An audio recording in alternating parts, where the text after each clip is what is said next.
Hello students, I am Sudhanshu and welcome back to our YouTube channel Ashish Tiwari. आज का video है ancient and medieval Indian political thought, प्राचीन और मध्यकालीन भारतीय राजनीतिक विचार सब्जेक्ट के स्टूडेंट्स के लिए मोस्ट इम्पोर्टेंट और एग्जाम फोकस वीडियो। तो स्टूडेंट, अब एग्जाम दूर नहीं है और हम सब जानते हैं कि ड्यू सोल के एग्जाम में क्वेश्चन पेपर में वही चीजें आती है जो स्मार्ट स्टडी करने वाले स्टूडेंट पहले से ही कवर कर लेते हैं। तो इसलिए आज के इस वीडियो में हम लेकर आए हैं top 10 important question with answer, वो भी English and Hindi both medium में, जिनके डायरेक्टली एग्जाम में आने के बहुत ज्यादा चांसेस है। तो स्टूडेंट, ये क्वेश्चन हमने कोई भी रैंडम नहीं उठाए, बल्कि previous year papers, important topics और टीचर सजेशन के बेस पर केयरफुली सिलेक्ट किए हुए हैं। तो स्टूडेंट, अगर ये 10 क्वेश्चन आप अच्छे से समझ लेते हो तो मान लो एग्जाम में 80 से 90% पेपर तो आपका यहीं से कवर हो जाएगा। तो ये सिंगल वीडियो ही आपके एग्जाम पर्पज से बहुत होती है। ओनली इस वीडियो से ही आप अपने अच्छे खासे स्कोर कर सकते हो अपने एग्जाम में, अदर किसी वीडियो की नीड आपको नहीं पड़ेगी। तो स्टूडेंट, अगर आप हमारे चैनल पर फर्स्ट टाइम विजिट कर रहे हो तो चैनल को सब्सक्राइब कर लीजिएगा, जिससे आने वाली और वीडियो की नोटिफिकेशन आपको सबसे पहले मिल जाए। और हाँ स्टूडेंट, इस वीडियो में एक स्पेशल गिववे भी है आप सभी के लिए। वीडियो के बीच में हम कुछ क्वेश्चंस पूछेंगे, तो जो भी स्टूडेंट सबसे पहले और सभी करेक्ट आंसर देगा तो स्टार्टिंग के 3 लकी विनर्स को मिलेंगे एब्सोल्युटली फ्री नोट्स। और ये विनर निकलते ही विनर को हम तुरंत अनाउंस कर देंगे हमारे व्हाट्सएप और टेलीग्राम चैनल पर। तो आप सभी हमारा WhatsApp and Telegram channel follow करके रखिएगा, लिंक आपको डिस्क्रिप्शन में मिल जाएगी। तो स्टूडेंट, वीडियो को पूरा देखो, स्किप नहीं करना है, क्योंकि गिववे का जो क्वेश्चन है वो किसी भी मोमेंट पे आ सकता है। और सबसे बेस्ट बात स्टूडेंट, हमारे लेक्चर आपके लिए बिल्कुल फ्री है, आपके लिए एकदम 100% फ्री वीडियो सीरीज। लेकिन अगर आप इन्हीं लेक्चर्स के वेल ऑर्गेनाइज्ड नोट्स चाहते हो तो उनके पेड नोट्स भी अवेलेबल है, हिंदी और इंग्लिश दोनों मीडियम में। तो प्राइस भी स्टूडेंट फ्रेंडली है एंड कॉम्बो पैक में आपके लिए ऑफर्स भी है। तो अगर आप सिंगल 1 नोट्स लेते हैं तो उसका प्राइस ओनली 45 रुपीज है, एंड अगर आप एक से एक ज्यादा सब्जेक्ट के नोट्स लेते हैं तो उसका प्राइस आपको 40 रुपी पर नोट्स के अकॉर्डिंग पड़ जाएगा। तो जिन स्टूडेंट का 6 सब्जेक्ट का थ्योरी एग्जाम होगा, अगर वो अपने ऑल सब्जेक्ट के नोट्स लेना चाहता है तो आपको 5 नोट्स ही लेने पड़ेंगे, 1 नोट्स आपको फ्री में मिलेगा। ऐसे ही जिन स्टूडेंट के 7 सब्जेक्ट का थ्योरी एग्जाम होता है और वो अपने ऑल सब्जेक्ट का कॉम्बो लेना चाहते हैं, तो उन स्टूडेंट को भी ओनली 6 सब्जेक्ट के नोट्स लेने होंगे, 1 नोट्स उनको भी फ्री मिलेगा। तो बस एक छोटा सा मैसेज करना है आपको गिवन नंबर पर, जो कि डिस्क्रिप्शन में दिया गया है। I need notes, and notes आपको प्रोवाइड कर दिए जाएंगे। अदरवाइज अगर आपको नोट्स नहीं लेने हैं तो आप वीडियो लेक्चर भी देख सकते हैं। तो चलो शुरू करते हैं हम हमारे बीए ऑनर्स पोल साइंस और बीए प्रोग्राम के 3rd सेमेस्टर के प्राचीन और मध्यकालीन भारतीय राजनीतिक विचार, ancient and medieval Indian political thought, जो कि आपका बीए ऑनर्स पॉलिटिकल साइंस का डीएससी 8 और बीए प्रोग्राम का डीएससी 5 माइनर पेपर का सब्जेक्ट है। तो चलिए स्टूडेंट, इस सब्जेक्ट के टॉप 10 मोस्ट इंपोर्टेंट क्वेश्चन देख लेते हैं विद आंसर, जो कि आपके ड्यू सोल के एग्जाम के लिए गेम चेंजर साबित होंगे। तो स्टूडेंट, अगर किसी स्टूडेंट को इन्हीं सब्जेक्ट की डीपली पढ़ना होगा तो हमने इनकी चैप्टर वाइज वीडियो लेक्चर की प्लेलिस्ट बनाई हुई है, आप उनको भी जाकर देख सकते हैं। तो रेडी, लेट्स बिगिन। तो चलिए बिना टाइम वेस्ट किए हम स्टार्ट कर लेते हैं हमारे most important question with answer, वो भी दोनों मीडियम में। तो स्टूडेंट, वीडियो को स्टार्ट करने से पहले मैं आप सभी को बता देता हूं। तो स्टूडेंट, जो ये हमारे क्वेश्चन रहने वाले हैं, इसमें हमने टोटल 10 क्वेश्चन सेलेक्ट किए हैं। और ये जो 10 क्वेश्चन है, इन 10 क्वेश्चन को आप मान लीजिएगा हमने एक ही क्वेश्चन को 2 तरीके से पूछा हुआ है, तो आपको कंफ्यूज बिल्कुल भी नहीं होना है। अगर आपके एग्जाम में दोनों क्वेश्चन में से कोई सा भी क्वेश्चन आता है जो हमने अथवा करके लिखे हैं, उनमें से कोई सा भी रिलेटेड टॉपिक आता है, तो आपको यही आंसर लिखना है, यही आंसर आपका इनफ होगा। तो स्टूडेंट, चलिए हम हमारा सबसे पहले देख लेते हैं हमारा question number first. Question number first में हमसे क्या डिमांड की गई है उसको पूछ लेते हैं। तो discuss the main sources of characteristics of ancient and medieval Indian political thought, यानी कि जो हमारे सब्जेक्ट का नाम है प्राचीन एवं मध्यकालीन भारतीय राजनीतिक चिंतन, उसके मुख्य स्रोत और उसकी विशेषताओं के बारे में हमें बताना है। यहीं पर हमसे और या अथवा करके पूछा गया है, discuss the major characteristics of Indian political thought, यानी कि जो भारतीय राजनीतिक चिंतन है उसकी विशेषताएं क्या है। तो स्टूडेंट, यहाँ पर हमसे 2 चीज पूछी गई है, एक तो हमारे स्रोत और दूसरी हमारी विशेषताएं। तो चलिए इसके आंसर को हम लिख लेते हैं। इसके आंसर में हम सबसे पहले लिखेंगे हमारे परिचय को। तो सबसे पहले हम एक छोटा सा इंट्रोडक्शन या एक छोटा सा परिचय लिख लेते हैं। इंट्रोडक्शन में हम लिखेंगे Indian political thought is one of the oldest and richest traditions of thought in the world, यानी कि जो हमारे भारत का राजनीतिक चिंतन है वो बहुत ही पुराना और बहुत ही बड़ा माना जाता है। तो स्टूडेंट, हम पहुंच चुके हैं लगभग 3000 साल पहले, जहां ऋषि वेदों के मंत्रों में व्यवस्था, नैतिकता और सामाजिक मूल्य की नींव रख रहे हैं। तो आप एक दृश्य सोचिएगा, एक आश्रम में गुरु अपने शिष्य से कहता है कि राजा वही है जो धर्म पालन करे, सत्य के मार्ग पर चले और जनता का रक्षक बने। तो यहाँ धर्म का जो मतलब था वो धर्म संप्रदाय से नहीं बल्कि कर्तव्य, नैतिकता और न्याय से था। तो स्टूडेंट, इसकी जो उत्पत्ति है वो हमारे वेदास, उपनिषद, महाकाव्य, धर्मशास्त्र, इन सभी से हमें देखने को मिलती है। और ये हमारे किसी भी तरह का कोई सत्ता व्यवस्था नहीं थी, बल्कि ये हमारी नैतिकता, हमारा धर्म, हमारा न्याय, इन सभी को जोड़कर हम भारतीय राजनीतिक चिंतन में देखते हैं। तो यही था हमारा एक छोटा सा इंट्रोडक्शन, एक छोटा सा परिचय। इसके बाद जो हमारा नेक्स्ट टॉपिक आता है वो हमारा मेन बॉडी यानी कि हमारे मुख्य भाग का आता है। मुख्य भाग में हम सबसे पहले बात करेंगे main sources of ancient Indian political thought, यानी कि जो प्राचीन भारतीय राजनीतिक चिंतन है उसके मुख्य स्रोत कौन कौन से हैं, कहाँ से हमें उनके बारे में जानकारी मिलती है। तो सबसे पहले हम देखेंगे भारतीय राजनीतिक चिंतन के प्रथम स्रोत। तो इसमें हमारे सबसे पहले आते हैं वेदास एंड उपनिषद, यानी कि जो हमारे वेद एवं उपनिषद है, तो जहाँ पर रीत और धर्म को शासन का आधार माना गया था। तो स्टूडेंट, जो धर्म और रीत है और सत्य है, इनको सामाजिक व राजनीतिक व्यवस्था मानकर उनको राजा को जो था वो राजा धर्मपालक यानी कि प्रोटेक्टर राजा को माना जाता था। तो स्टूडेंट, वेद एवं उपनिषद से हमें इस तरीके से मिलती है। सेकंड हमारे जो आते हैं वे हमारे आते हैं रामायण एवं महाभारत। तो रामायण एवं महाभारत में अगर हम बात करें, रामायण और महाभारत में राम राज्य और कृष्ण का नीति मूलक नेतृत्व हमारे एक राजनीति का मॉडल भी बनाते हैं। तो आदर्श राज्य, राजधर्म, न्याय, दंड नीति, ये सभी हमारे राम आदर्श राज्य का एक शासन प्रतीक है। तो स्टूडेंट, रामायण एवं महाभारत से हमें यही सूचना मिलती है। तो स्टूडेंट, राम कहते हैं कि जनता की इच्छा ही मेरी इच्छा है, आज की लोकतंत्र की मिसाल जो कि हमारे हजारों वर्ष पहले रखी गई थी।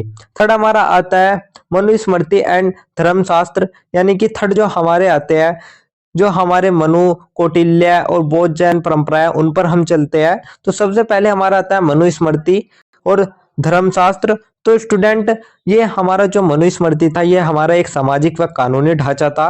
और एक विवाद लेकर दो लोग राजा के पास आते हैं। राजा मुस्कुराकर कहते हैं कि फैसला ग्रंथों और न्याय के नियमों के अनुसार होगा। तो स्टूडेंट, जो हमारा मनु था उसने समाज को संगठित करने के लिए, न्याय, दंड व्यवस्था व सामाजिक कर्तव्य को विस्तृत नींव करने के लिए अपनी भूमिका निभाई थी। तो इसमें सामाजिक संगठन और न्याय, कानून, दंड, विधान, इन सभी का विस्तृत विवरण हमें देखने को मिल जाता है। इसके बाद फोर्थ हमारा कौटिल्य अर्थशास्त्र, जिसमें scientific and practical political thought हमें देखने को मिल जाते हैं।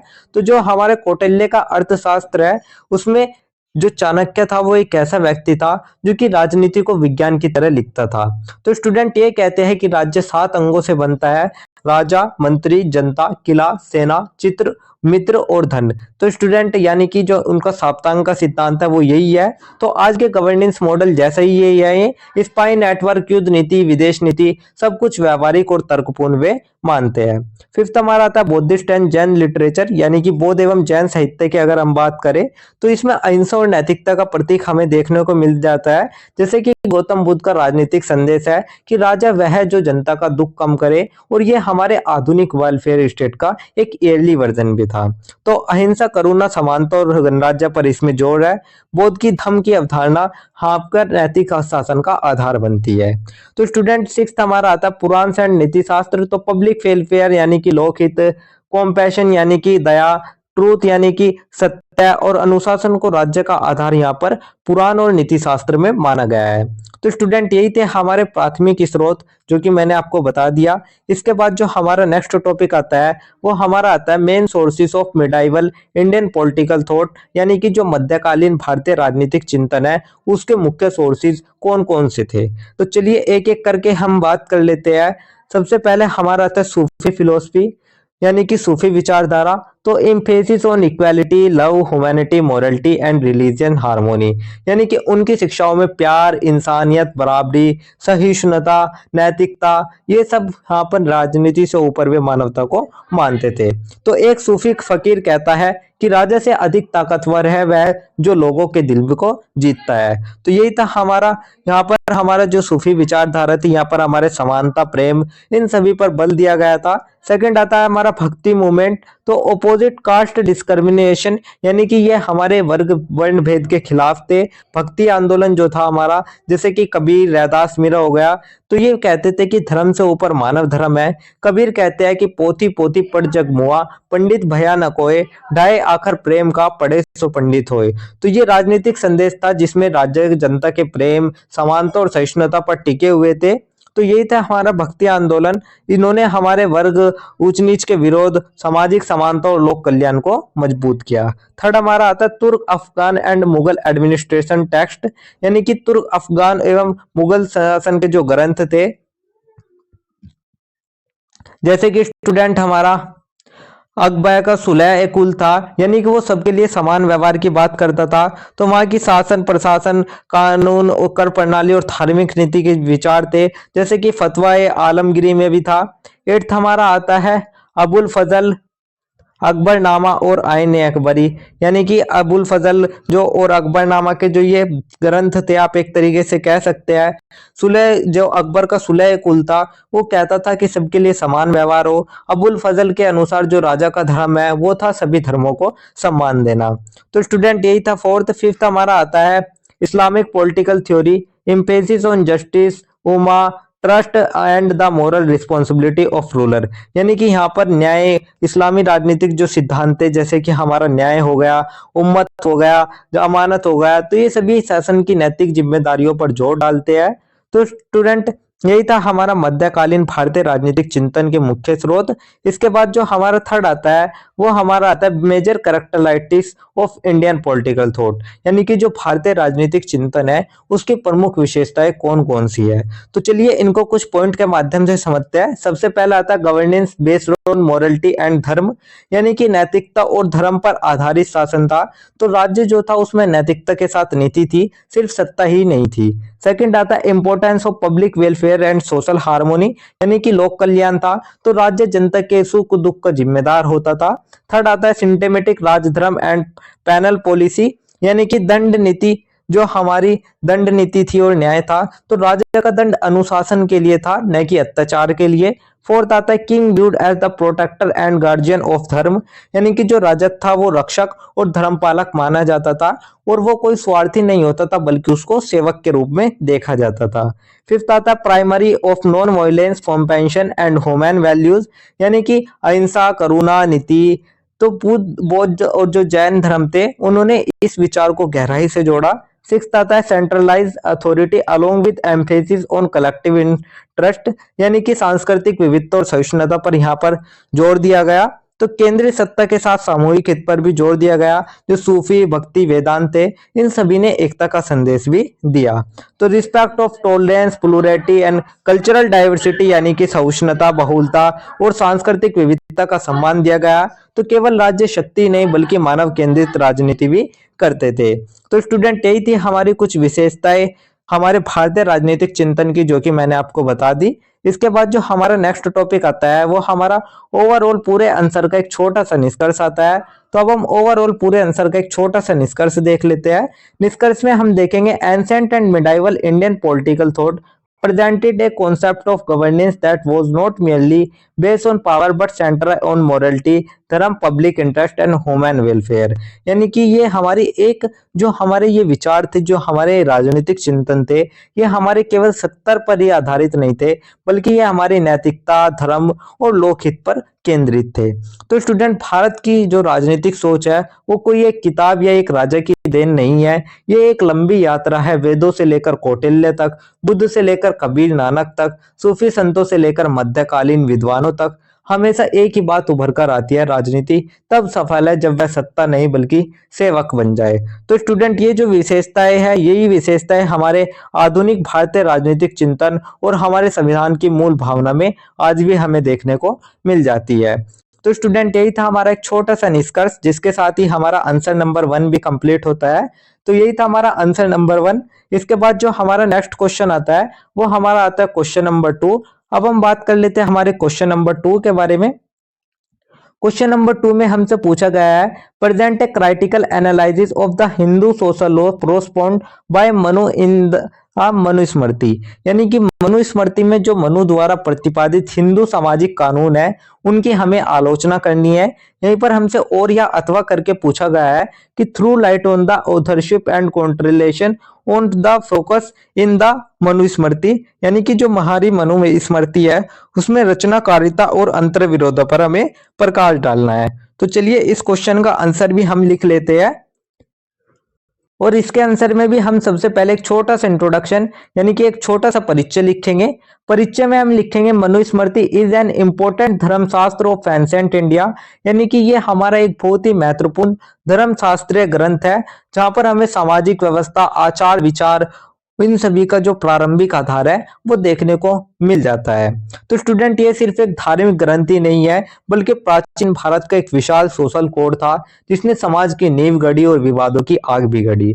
तो इस स्टूडेंट इसे जो हमारी मनुस्मृति थी, तो ये हमारी मनु ऋषि द्वारा रचित की गई थी। तो आप एक कहानी के माध्यम से समझिएगा कि स्टूडेंट एक जंगल के बीच आग के सामने बैठे ऋषि शिष्य से पूछते हैं कि गुरुवर समाज कैसे चले, न्याय कैसे हो, कौन सही है कौन गलत है।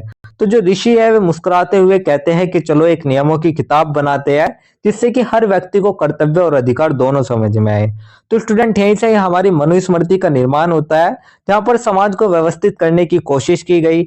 और ये कोई एक दिन में या एक व्यक्ति द्वारा नहीं लिखा गया था, बल्कि इसको कई सदियों में कई संपादनों से बनी एक सामाजिक संहिता से लिखा गया था। तो इसलिए इसमें विविधता और अंतर्विरोध दोनों ही हमें देखने को मिल जाते हैं। तो स्टूडेंट जो हमारी मनुस्मृति है इसमें हम सोसाइटी, फैमिली, जस्टिस, पनिशमेंट, इन सभी के जो विस्तृत नियम है वे हमें दिए गए हैं, जो कि हमारे सोशल पर, जो हमारी सोसाइटी है उस पर वे गहरा प्रभाव डालते हैं। तो यही था हमारा एक छोटा सा इंट्रोडक्शन, एक छोटा सा परिचय। इसके बाद जो हमारा नेक्स्ट टॉपिक आता है वो हमारा मेन बॉडी यानी कि मुख्य भाग का आता है। मुख्य भाग में हम सबसे पहले बात करेंगे authorship and creative aspects of Manusmriti. यानी कि जो मनुस्मृति की रचनाकारिता है वो किस तरीके से हुई थी। तो चलिए एक एक करके समझ लेते हैं। तो सबसे पहले हम बात कर लेते हैं detailed description of social organisation, यानी कि सामाजिक संगठन का विस्तृत वर्णन। तो प्रेजेंट वन सिस्टम अर्श system duties responsibility and moral conduct is an organised form. तो स्टूडेंट मनुस्मृति समाज को एक मशीन की तरह देखती है, जहां हर व्यक्ति का एक निश्चित कर्तव्य है। वर्ण व्यवस्था, आश्रम व्यवस्था, परिवार, विवाह, सब पर नियम दिए गए हैं। एग्जाम्पल के लिए अगर आप देखें कि गृहस्थ का कर्तव्य समाज को भोजन देना और छात्र का जो कर्तव्य है वो शिक्षा लेना है।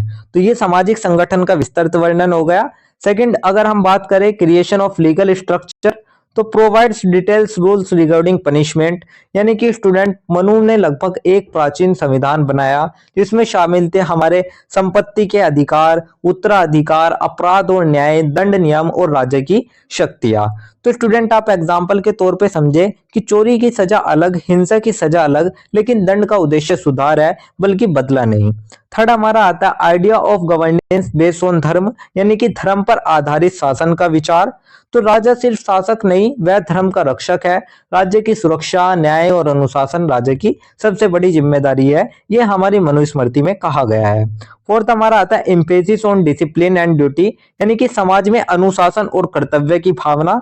तो स्टूडेंट मनुस्मृति जीवन को कर्तव्य, संयम, सत्य, दान, अनुशासन पर खड़ा करती है।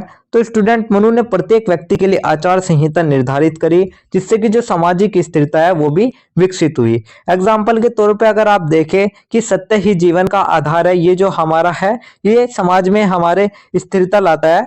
तो फिफ्थ हमारा आता है synthesis of spirituality and morality, यानी कि आध्यात्मिकता और नैतिकता का समन्वय। तो स्टूडेंट मनु के अनुसार अच्छे कर्म व्यक्ति को ऊपर उठाते हैं और बुरे कर्म गिराते हैं। तो इसी तरीके से जो जीवन है वो सिर्फ शरीर नहीं, आत्मा की यात्रा भी है। तो कर्म, धर्म, पुनर्जन्म, इन सभी के माध्यम से जो मूल्य आधारित जीवन का मार्गदर्शन है वो हमारे मनुस्मृति में किया हुआ है। तो स्टूडेंट यही था हमारे मनुस्मृति की रचनाकारिता। इसके बाद जो हमारा नेक्स्ट टॉपिक आता है वो हमारा आता है विरोधाभास का। या अगर हम बात करें कि मनुस्मृति के प्रमुख अंतर विरोध कौन कौन से है, तो स्टूडेंट कुछ अंतर विरोध या आप विरोधाभास भी बोल सकते हैं। फर्स्ट हमारा आता है राइजिडिटी इन वर्ण सिस्टम, यानी कि वर्ण व्यवस्था में कठोरता। तो स्टूडेंट मनुस्मृति कहती है कि व्यक्ति का वर्ण जन्म से तय होगा। यह उस समय के समाज में अनुशासन लाया, पर आज के आधुनिक मानव अधिकार और समानता के सिद्धांतों से यह बिल्कुल विपरीत हो जाता है। तो स्टूडेंट ये आज के समाज से बिल्कुल अलग है। सेकंड आता है restriction on Shudras and lower caste, यानी कि जो शूद्र और नीची जातियां थी उन पर प्रतिबंध थे। तो स्टूडेंट वेद पाठ नहीं कर सकते थे, वे सत्ता में भागीदारी नहीं ले सकते थे, साथ ही सामाजिक और धार्मिक प्रतिबंध भी उन पर लगाए गए थे। तो ये समाज में भेदभाव का सबसे बड़ा कारण बना। स्टूडेंट यदि शूद्र वेद सुन ले तो उसके कान में पिघला हुआ शीशा डाल दो, ऐसी कठोर पंक्तियां बाद के संपादनों से जुड़ी, जिससे कि जो मनुस्मृति है उसकी आलोचना बढ़ने लगी। तो स्टूडेंट ये हमारे सामाजिक भेदभाव को भी जन्म देते हैं। थर्ड हमारा जो आता है वो आता है स्त्री स्थिति पर विरोधाभास, यानी कि कॉन्ट्रडिक्शन रिगार्डिंग वुमेन्स स्टेटस। तो on one hand women's are described as worthy of respect, यानी कि मनु कहते हैं कि जहां स्त्री का सम्मान होता है वहीं पर देवता वास करते हैं। तो स्टूडेंट वहां पर एक तरफ तो स्त्री को पूज्य कहा गया, लेकिन वही मनु कहते हैं कि स्त्री कभी स्वतंत्र नहीं है, बचपन में पिता की, युवा में पति की और वृद्धावस्था में पुत्र की अधीन है। तो स्टूडेंट यह स्पष्ट कॉन्ट्रडिक्शन, यह एक स्पष्ट विरोधाभास हमें देखने को मिल जाता है। इसके बाद जो हमारा फोर्थ आता है वो आता है हार्श एंड इनइक्वल लॉज, यानी कि कानून में कठोरता और असमान दंड। तो उच्च वर्ण के लिए दंड हल्का था, निम्न वर्ण के लिए थोड़ा कठोर था, और ये न्याय के सिद्धांतों के खिलाफ था। यानी कि यहाँ पर जो न्याय की समानता के सिद्धांतों के जो विपरीत है वो हमें यहाँ पर देखने को मिल जाता है। फिफ्थ हमारा आता है इनकॉम्पेटिबिलिटी एंड चेंजिंग सोसाइटी। तो मैनी रूल्स, जो हमारे कुछ नियम थे वे हमारे उस समय की कृषि प्रधान जनजातीय समाज के लिए सही थे, लेकिन अगर हम आधुनिक लोकतंत्र और समानता के युग में देखें तो आज के समय में ये जो हमारे सामाजिक मूल्य हैं उनसे ये मेल नहीं खाते। तो स्टूडेंट यही थी हमारा कुछ विरोधाभास, अंतर विरोध हमारी मनुस्मृति के, जो कि मैंने आपको बता दी। इसके बाद जो हमारा थर्ड टॉपिक आता है वो हमारा आता है क्राइटिकल एनालिसिस ऑफ मनुस्मृति, यानी कि मनुस्मृति का आलोचनात्मक विश्लेषण। तो इसके आलोचनात्मक विश्लेषण में अगर हम सबसे पहले बात करें हमारे पॉजिटिव एक्सपेक्ट के बारे में, तो स्टूडेंट हमारी जो मनुस्मृति है वो न तो पूरी तरीके से महान ग्रंथ है और न ही वो बिल्कुल गलत है। तो मनुस्मृति के अगर हम सकारात्मक पक्ष करें तो सामाजिक अनुशासन, कर्तव्य, कानून की नींव, नैतिकता का महत्व, राज्य की जिम्मेदारी, न्याय और दंड विधान की प्रारंभिक आधार, इन सभी के लिए जो हमारी मनुस्मृति है वो बहुत ही उपयोगी मानी जाती है। सेकंड, अगर हम इसके निगेटिव एस्पेक्ट से, नकारात्मक पक्ष की बात करें तो स्टूडेंट जातिगत असमानता, सामाजिक भेदभाव, उन सभी को यह वैधता प्रदान करती है। साथ ही ये स्त्री की स्वतंत्रता और उनको आधुनिक दृष्टि से अनुचित ठहराती है। इसमें दंड विधान, असमान दंड नीति, जन्म आधारित सामाजिक विभाजन, कठोर नियम, अव्यावहारिक और मानव विरोधी प्रतीत होते हैं हमें। तो यही हमारे इसके नकारात्मक पक्ष थे। तो अगर हम इसका समन्वित दृष्टिकोण बात करें, बैलेंस पर्सपेक्टिव की अगर हम बात करें स्टूडेंट इसकी, तो जो हमारी मनुस्मृति है वो उस समय के लिए, जो हमारे उस समय की सोशल कॉन्टेक्स्ट थे, यानी कि जो सामाजिक स्थिति थी उस समय के लिए बेटर थी। लेकिन अगर हम आज के मॉडर्न टाइम की बात करें, आधुनिक संदर्भ की बात करें, तो इसमें आज के समय में कुछ नियम असमानता, भेदभाव और अत्याचार को बढ़ावा देते हैं। तो स्टूडेंट यही हमारा समन्वित दृष्टिकोण था। तो इसी के बाद जो हमारा नेक्स्ट टॉपिक आता है वो हमारा ओवरऑल पूरे आंसर का एक छोटा सा निष्कर्ष, एक छोटा सा कंक्लूजन आता है। कंक्लूजन या निष्कर्ष में हम देखेंगे Manusmriti is an important text of Indian social and political thought that played a significant role in a shaping ancient society. यानी कि स्टूडेंट जो हमारा मनुस्मृति है वो अपने समय का एक दर्पण थी। उस समय के समाज की जरूरताएं, डर, मान्यताएं सब उसमें दिखाई देते थे। तो स्टूडेंट जैसे जैसे समय बदला और समाज ने आगे बढ़कर समता, न्याय और मानव अधिकारों को अपनाया, तो उस समय जो मनुस्मृति है वो थोड़ी उसकी आलोचना होने लगी। तो स्टूडेंट इसमें संगठन, नैतिकता, कानून के तत्व है, लेकिन इसके कई अंतर विरोध भी है, जैसे कि वर्ण व्यवस्था, स्त्री अधिकार। तो स्टूडेंट मनुस्मृति हमारे इतिहास का हिस्सा है, सीखने के लिए, समझने के लिए, लेकिन आज के समाज पर लागू करने के लिए ये नहीं है। तो स्टूडेंट यही था हमारा एक छोटा सा निष्कर्ष, जिसके साथ ही हमारा आंसर नंबर 2 भी कंप्लीट होता है। तो यही था हमारा आंसर नंबर 2। इसके बाद जो हमारा नेक्स्ट क्वेश्चन आता है स्टूडेंट, वो हमारा आता है क्वेश्चन नंबर 3। तो अब हम बात कर लेते हैं हमारे नेक्स्ट क्वेश्चन, क्वेश्चन नंबर 3 के बारे में। और क्वेश्चन नंबर 3 में हमसे पूछा गया है, examine the pre Kautilya theory of kingship and the art of governance with social reference to संस्कृति। यानी कि शुक्र नीति के विशेष संदर्भ में जो राजसत्ता और शासन कला के पूर्व कौटिल्यन सिद्धांत था, उसके बारे में हमें बताना है। यहीं से हमसे और या अथवा करके पूछा गया है कि what was the concept of kingship and the art of governance in Shukra Niti. यानी कि शुक्र नीति में राजत्व एवं शासन कला की जो अवधारणा थी, आखिर वो थी क्या। तो स्टूडेंट चलिए इस आंसर की जो हम शुरुआत कर लेते हैं, वो हम सबसे पहले एक छोटे से परिचय, एक छोटे से इंट्रोडक्शन से कर लेते हैं। इंट्रोडक्शन में हम देखेंगे शुक्र नीति is an important ancient India नीति शास्त्र। यानी कि जो हमारी शुक्र नीति है, वो हमारे एक ऐसी नीति है जिसमें जो हमारा कौटिल्य का अर्थशास्त्र था, उससे पहले वो शासन परंपरा का प्रतिनिधित्व करती थी। तो स्टूडेंट हमारी शुक्र नीति में राजसत्ता, शासन कला, प्रशासन, इन सभी पर विचार किया गया है। तो स्टूडेंट आप एक बार आप इसको एक स्टोरी के माध्यम से समझिएगा कि एक विशाल राजमहल, राजा अपने मंत्रियों के साथ बैठा है और एक बुद्धिमान विद्वान ग्रंथ पढ़ रहा है। उसका नाम था हमारा शुक्राचार्य। तो शिष्य पूछते हैं कि गुरुवर राजा कैसा होना चाहिए। तो शुक्राचार्य मुस्कुराते हुए कहते हैं, जो प्रजा की रक्षा करे, न्याय दे और धर्म के मार्ग पर चले, वही राजा है। तो यहीं से हमारी स्टार्ट होती है हमारी शुक्र नीति, जो कि हमारे प्राचीन भारत की एक शासन कला थी। तो स्टूडेंट ये हमारा पूर्व कौटिल्यन राजनीतिक विचारधारा का स्रोत माना जाता है, क्योंकि यही हमारा आगे चलकर जो कौटिल्य था, उसने इसको वैज्ञानिक रूप प्रदान किया था। तो स्टूडेंट ये तो हमारा एक छोटा सा इंट्रोडक्शन, एक छोटा सा परिचय हो गया। इसके बाद जो हमारा नेक्स्ट टॉपिक आता है, वो हमारा मेन बॉडी या मुख्य भाग का आता है। मेन बॉडी में अगर हम बात करें, सबसे पहले हम बात करेंगे कॉन्सेप्ट ऑफ किंगशिप इन शुक्र नीति। यानी कि जो शुक्र नीति है, उसमें राजत्व की अवधारणा क्या है, उसको बात कर लेते हैं। तो सबसे पहले इसमें आता है divine nature of the king, यानी कि राजा का दैवी स्वरूप। तो शुक्राचार्य जो थी वह कहते हैं कि प्रजा की रक्षा करने वाला ही राजा कहलाता है। राजा ईश्वर की तरह नहीं, बल्कि ईश्वर द्वारा नियुक्त रक्षक होता है। तो स्टूडेंट आप इसको एक एग्जाम्पल के माध्यम से समझिएगा। एक बार गांव पर डाकुओं ने हमला कर दिया, राजा स्वयं सेना लेकर पहुंचा। तो शुक्र नीति कहती है कि यह राजा का कर्तव्य है, वह जनता का पालक है, उनका स्वामी नहीं। तो स्टूडेंट यही था राजा का दैवी स्वरूप। इसके बाद सेकंड हमारा आता है primary duty of the king, यानी कि राजा का प्रमुख कर्तव्य जो है वो प्रजा पालन है। तो राजा का धर्म है सुरक्षा, न्याय, अनुशासन, जनता का कल्याण, दुष्टों का दमन। तो ये सभी जो लोक कल्याण की जो जिम्मेदारी है, वो राजा को दी गई है। थर्ड हमारा आता है धर्म बेस्ड लीडरशिप, यानी कि स्टूडेंट धर्म आधारित नेतृत्व। तो स्टूडेंट राजा के ये कुछ प्रमुख गुण होते हैं कि जो राजा है उसको बुद्धिमान होना चाहिए, उसको नीतिमान होना चाहिए, न्यायशील होना चाहिए, दयालु होना चाहिए, साथ ही उसको निर्णय लेने में तेजी आनी चाहिए। तो राजा यानी कि शक्ति, नीति और नैतिकता का एक संगम। तो धर्म आधारित नेतृत्व हमारा यही था। फोर्थ हमारा आता है क्वालिफिकेशन ऑफ किंग, यानी कि जो हमारा राज्य था उसकी योग्यता, जो कि मैंने अभी आपको बताई। वो बुद्धिमान होना चाहिए, वो साहसी होना चाहिए, वो उसमें निर्णय क्षमता होनी चाहिए, सत्यवादिता उसके अंदर होनी चाहिए। तो एक तरीके से आप कह सकते हैं कि जो राजा है वो शक्ति, नीति और नैतिकता का एक संगम है। इसके बाद हमारा आता है नेक्स्ट किंग सब्जेक्ट रिलेशनशिप, यानी कि राजा और प्रजा का संबंध क्या है। तो स्टूडेंट शुक्र नीति के अनुसार जो राजा है वो एक पिता है और जो प्रजा है वो उसका परिवार है। तो राजा का पूरा जीवन सिर्फ सेवा के लिए है, शासन के लिए नहीं। तो यही हमारी शुक्र नीति कहती है। तो स्टूडेंट यही था हमारा शुक्र नीति में राजत्व की अवधारणा। इसके बाद जो हमारा नेक्स्ट टॉपिक आता है, वो हमारा था art of governance in Shukra Niti, यानी कि शुक्र नीति में शासन कला को लेकर अब हम बात कर लेते हैं।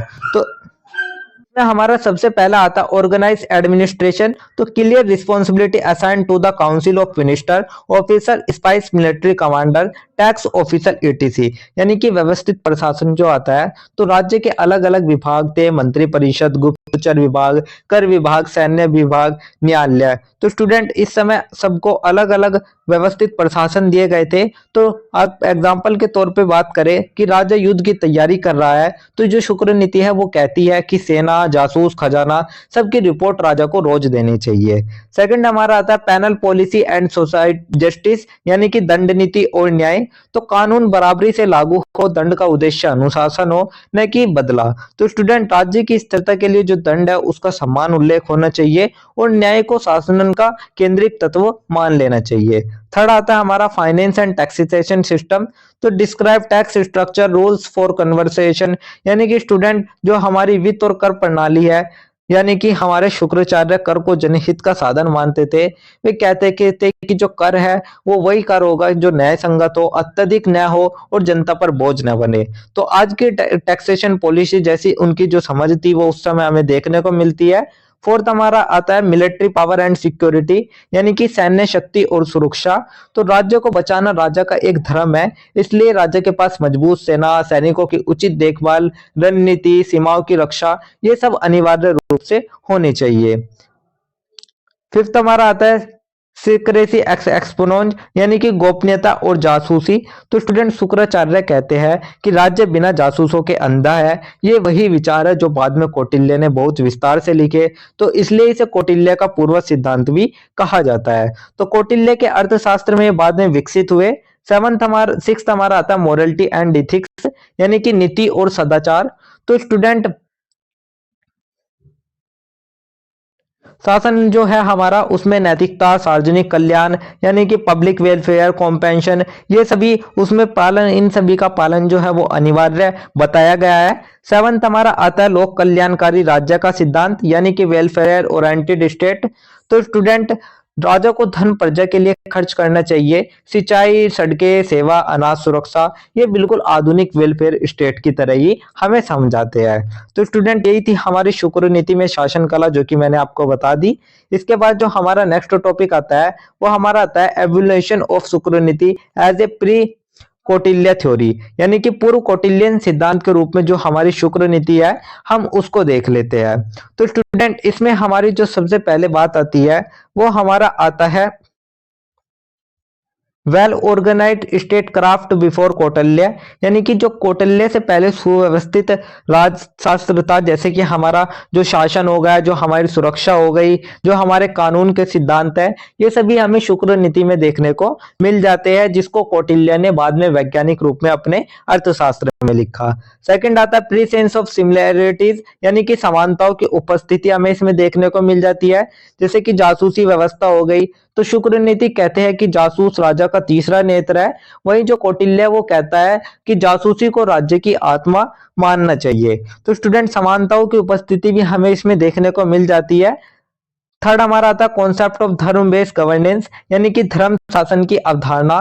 तो स्टूडेंट दोनों में जो हमारे धर्म शासन थे, तो शुक्र नीति हमारा कहते हैं कि जो हमारा नैतिकता है वो नैतिक, देवी और आदर्शवादी है, लेकिन जो हमारा कौटिल्य है वो हमारा कहता है कि व्यवहारिक, तर्कसंगत और कठोर नैतिकता होनी चाहिए। तो स्टूडेंट कौटिल्य के व्यवहारिकवाद की तुलना में जो शुक्र नीति है वो अधिक नैतिक और धार्मिक मानी जाती है। फोर्थ हमारा आता है आइडियलिस्टिक फ्रॉम ऑफ किंगशिप, यानी कि राजत्व का आदर्शवादी रूप। तो स्टूडेंट शुक्र नीति कहता है कि प्रजा ही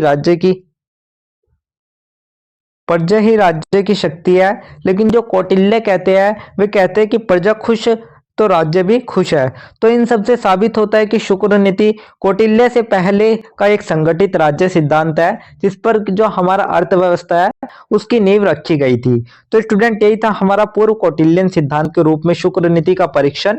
इसके बाद जो हमारा नेक्स्ट टॉपिक आता है वो हमारा ओवरऑल पूरे आंसर का एक छोटा सा कंक्लूजन या एक छोटा सा निष्कर्ष आता है।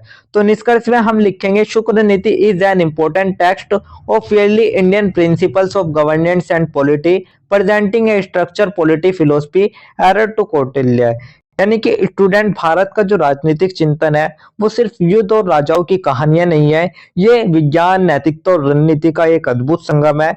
तो शुक्र नीति हमें बताती है कि राजा वही जो जनता के साथ खड़ा रहे, साथ ही जो हमारा कौटिल्य है वो हमें बताता है कि राज्य वही जो मजबूत, सुरक्षित और संगठित हो। तो स्टूडेंट इसमें राज सत्ता को नैतिक, धार्मिक और लोक कल्याणकारी माना गया है, तथा जो शासन कला है उसको अनुशासन, न्याय, सुरक्षा और आर्थिक प्रबंधन से जोड़ा गया है। तो स्टूडेंट दोनों मिलकर ही भारतीय राजनीतिक परंपरा को विश्व की सबसे पुरानी और गहन परंपरा बनाते हैं। तो इसीलिए जो हमारी दोनों ये नीतियां है, ये हमारे राज्यशास्त्र का एक आधार प्रदान करती है और ये हमारे राजत्व तथा शासन कला की परंपरा को भी स्पष्ट रूप से परिभाषित करती है। तो यही था हमारा एक छोटा सा निष्कर्ष स्टूडेंट, जिसके साथ ही हमारा आंसर नंबर 3 भी कंप्लीट होता है। तो यही था हमारा आंसर नंबर 3। इसके बाद जो हमारा नेक्स्ट क्वेश्चन आता है वो हमारा आता है क्वेश्चन नंबर 4। अब हम बात कर लेते हैं हमारे क्वेश्चन नंबर 4 के बारे में। क्वेश्चन नंबर 4 में हमसे पूछा गया है, explain Kautilya mandala theory, do you think it is relevant in contemporary India, give reason for your answer. यानी कि जो कौटिल्य का मंडल सिद्धांत है उसे हमें बताना है और बताना है कि आज के समय में इसकी प्रासंगिकता क्या है और अपने उत्तर के कारण भी हमें बताना है। तो यहीं पर हमसे अथवा या और करके पूछा गया है कि according to Kautilya the king was not absolute, is the light of this statement evaluate the theory of the state in ancient India. यानी कि जो कौटिल्य है उसके विचारों में जो राजा है वो निरंकुश नहीं था, इसकी हमें व्याख्या करनी है और साथ ही प्राचीन भारत में जो राज्य का सिद्धांत है उसके बारे में हमें बताना है। तो स्टूडेंट यही था हमारा एक छोटा सा क्वेश्चन। चलिए अब हम हमारे क्वेश्चन का आंसर लिख लेते हैं और इसके आंसर में हम सबसे पहले एक छोटा सा इंट्रोडक्शन या एक छोटा सा परिचय लिखेंगे। परिचय में हम लिखेंगे कि कौटिल्य अर्थशास्त्र is considered the most scientific and influential text on Indian politics, diplomacy and state craft. यानी कि स्टूडेंट जो हमारा अर्थशास्त्र है कौटिल्य का, वो भारतीय राजनीति, कूटनीति, वो एक इन सभी का एक वैज्ञानिक ग्रंथ हम इसको मान सकते हैं। तो स्टूडेंट जो हमारे कौटिल्य थे उन्होंने प्रशासन, राज्य, इन सभी को अच्छी तरीके से समझाया हुआ है। साथ ही उनका जो मंडल सिद्धांत है, तो मंडल सिद्धांत प्राचीन भारत की विदेश नीति का एक आधार है, लेकिन जबकि राजा जो था वो निरंकुश नहीं था। ये जो अवधारणा है ये भारतीय राज्य की सीमाओं के संतुलन को दर्शाती है। तो यही था हमारा एक छोटा सा इंट्रोडक्शन, एक छोटा सा परिचय जो कि मैंने आपको बता दिया। इसके बाद जो हमारा नेक्स्ट टॉपिक आता है वो हमारा मुख्य भाग या हमारी मेन बॉडी का आता है। तो स्टूडेंट मेन बॉडी में अगर हम सबसे पहले बात करें, हम बात करेंगे कौटिल्य मंडला थ्योरी, यानी कि जो कौटिल्य का मंडल सिद्धांत है उसके बारे में बात कर लेते हैं। तो स्टूडेंट कौटिल्य कहते हैं कि हर राज्य के चारों ओर एक राजनीतिक मंडल होता है और इस मंडल में अलग अलग राज्य अलग अलग भूमिकाओं में ही होते हैं। तो यही हमारा कौटिल्य का मंडल सिद्धांत है। तो स्टूडेंट चलिए अब हम इसकी बात कर लेते हैं। तो स्टूडेंट सबसे पहला आता है concept of Mandla circle of state, यानी कि मंडल राज्य चक्र की अवधारणा। तो स्टूडेंट कौटिल्य यही कहते हैं कि प्रत्येक राज्य अपने पड़ोसी राज्य का स्वाभाविक शत्रु जिसे कि उन्होंने अरि के रूप में प्रस्तुत किया और पड़ोसी राज्य को स्वाभाविक मित्र मानता है। तो यही हमारे मंडल की अवधारणा थी। सेकंड हमारा आता है 12 टाइप्स ऑफ स्टेट, यानी कि राज्यों के 12 जो प्रकार है वे हमें देखने को मिल जाते हैं।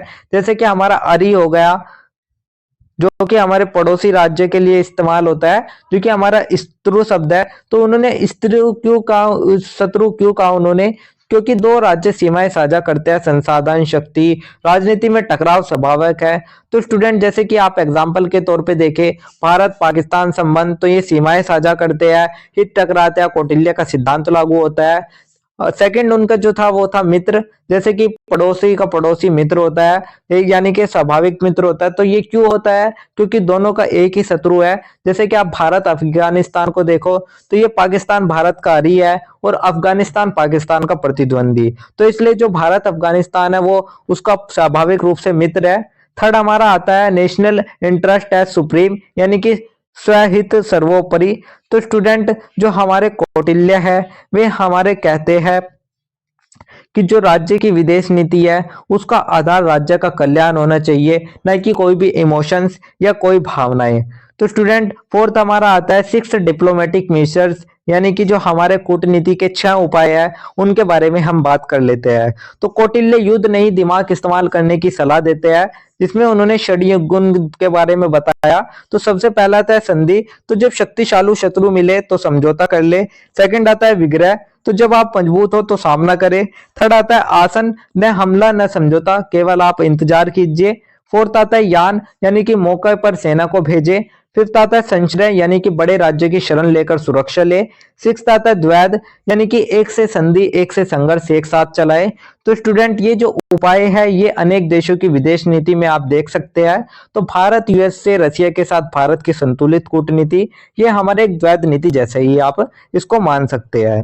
तो स्टूडेंट यही थे हमारे 6 डिप्लोमेटिक मेजर्स जो कि मैंने आपको बता दिए। इसके बाद फिफ्थ हमारा आता है emphasis on society and internal strength, यानी कि गोपनीयता और आंतरिक शक्ति पर बल। तो स्टूडेंट जो शक्तिशाली राज्य है वो सामरिक सहयोग कर सकता है, लेकिन जो आंतरिक आर्थिक व सैन्य शक्ति है उसको उसका आधार माना गया है गोपनीयता को। तो स्टूडेंट यही था हमारा कौटिल्य का मंडल सिद्धांत। इसके बाद जो हमारा सेकंड टॉपिक आता है वो हमारा आता है relevance of Mandela theory in contemporary India, यानी कि समकालीन भारत में जो मंडल सिद्धांत है उसकी जो प्रासंगिकता है वो किस तरीके से है। तो स्टूडेंट आज के भारत में मंडल सिद्धांत की प्रासंगिकता अगर हम बात करें, सबसे पहले हम बात करें सिमिलरिटीज इन जियोपॉलिटिकल रिलेशंस, यानी कि भू राजनीतिक संबंधों में समानताएं। तो स्टूडेंट जैसे कि आप देखें जो हमारा चीन या पाकिस्तान, जो भारत और पाकिस्तान का जो चीन है, यानी कि आप एक इसको एक त्रिकोण के माध्यम से समझिएगा। एक तरफ है इंडिया, एक तरफ है चीन और एक तरफ है पाकिस्तान। तो चीन और पाकिस्तान ये दोनों भारत के विरुद्ध रणनीतिक सहयोग है। तो स्टूडेंट कौटिल्य इसे द्वैध या अरि समूह कहते हैं। सेकंड हमारा जो आता है वो आता है diplomacy and balance of power, यानी कि कूटनीति और शक्ति संतुलन। तो स्टूडेंट जो भारत का क्वाड और एशियान से जुड़ना, तो अमेरिका, जापान, ऑस्ट्रेलिया ये सभी भारत के प्राकृतिक मित्र है और चीन का प्रभाव कम करने के लिए गठबंधन बनाते हैं। और ये कौटिल्य की मित्र निर्मित नीति जैसा भी हम देखने को इसको देख सकते हैं। थर्ड हमारा आता है इंटरेस्ट बेस्ड फॉरेन पॉलिसी, यानी कि स्टूडेंट जो हित आधारित विदेश नीति है वो हमें इसमें देखने को मिलती है। तो कौटिल्य कहते थे कि राज्य का कल्याण ही नीति का आधार है। तो आज भी भारत एनईपी, रक्षा समझौते, व्यापार नीति ये सब हमारे राष्ट्रीय हिस्से ही तय होते हैं। फोर्थ जो हमारा आता है वो आता है focus on defence and internal power, यानी कि राज्य और आंतरिक शक्ति पर बल। तो स्टूडेंट कौटिल्य कहते थे कि अंदर मजबूत रहो तभी बाहर प्रभावी रहोगे। तो आज Bharat make in India, defence, तेजी से बढ़ता GDP, ISRO, DRDO, internal stability. तो स्टूडेंट ये सब कौटिल्य की सोच के बहुत ज्यादा करीब है। तो स्टूडेंट यही था हमारा रक्षा और आंतरिक शक्ति पर बल। फिफ्थ हमारा आता है शिफ्ट फ्रॉम नॉन अलाइजमेंट और टू मल्टी अलाइजमेंट, यानी कि गैर संलग्नता से बहु संरेखन की ओर। तो स्टूडेंट कौटिल्य का जो द्वैध है और संधि विग्रह है ये हमारे बहु संरेखन से मेल खाता है। सिक्स्थ हमारे इसके कुछ लिमिटेशन या कुछ सीमाएं भी है। तो जो हमारे आज के समय की जो हमारी वर्ल्ड की वैश्विक संस्थाएं हो गई, अंतर्राष्ट्रीय कानून हो गए या आर्थिक परस्पर हो गए, तो ये हमारी निर्भरता पर प्रभाव डालते हैं जो कि हमारे मंडल सिद्धांत में देखने को नहीं मिलते। तो स्टूडेंट यही था हमारा समकालीन भारत में मंडल सिद्धांत की प्रासंगिकता। इसके बाद जो हमारा नेक्स्ट टॉपिक आता है वो हमारा आता है according to Kautilya the king was not absolute evaluation, यानी कि कौटिल्य के अनुसार राजा निरंकुश नहीं था। इसका हमें मूल्यांकन करना है। तो स्टूडेंट सबसे पहला आता है इसमें strict model restraint of the king, यानी कि राजा पर कठोर नैतिक नियंत्रण। तो स्टूडेंट राजा को जो मूल कर्तव्य है वो है हमारा प्रोटेक्शन, जनता की प्रोटेक्शन, साथ ही न्याय देना, और अपनी इच्छा से वो शासन नहीं कर सकता। सेकंड आता है बाउंड बाय धर्म एंड नीति, यानी कि धर्म एवं नीति का जो बंधन था। तो जो राजा है वो धर्म, दंड नीति और राज्य के सिद्धांतों का पालन के लिए बाध्य होता था। थर्ड आता है power of the council of minister, यानी कि स्टूडेंट राजा मंत्री परिषद से सलाह लेकर ही फैसला कर सकता था।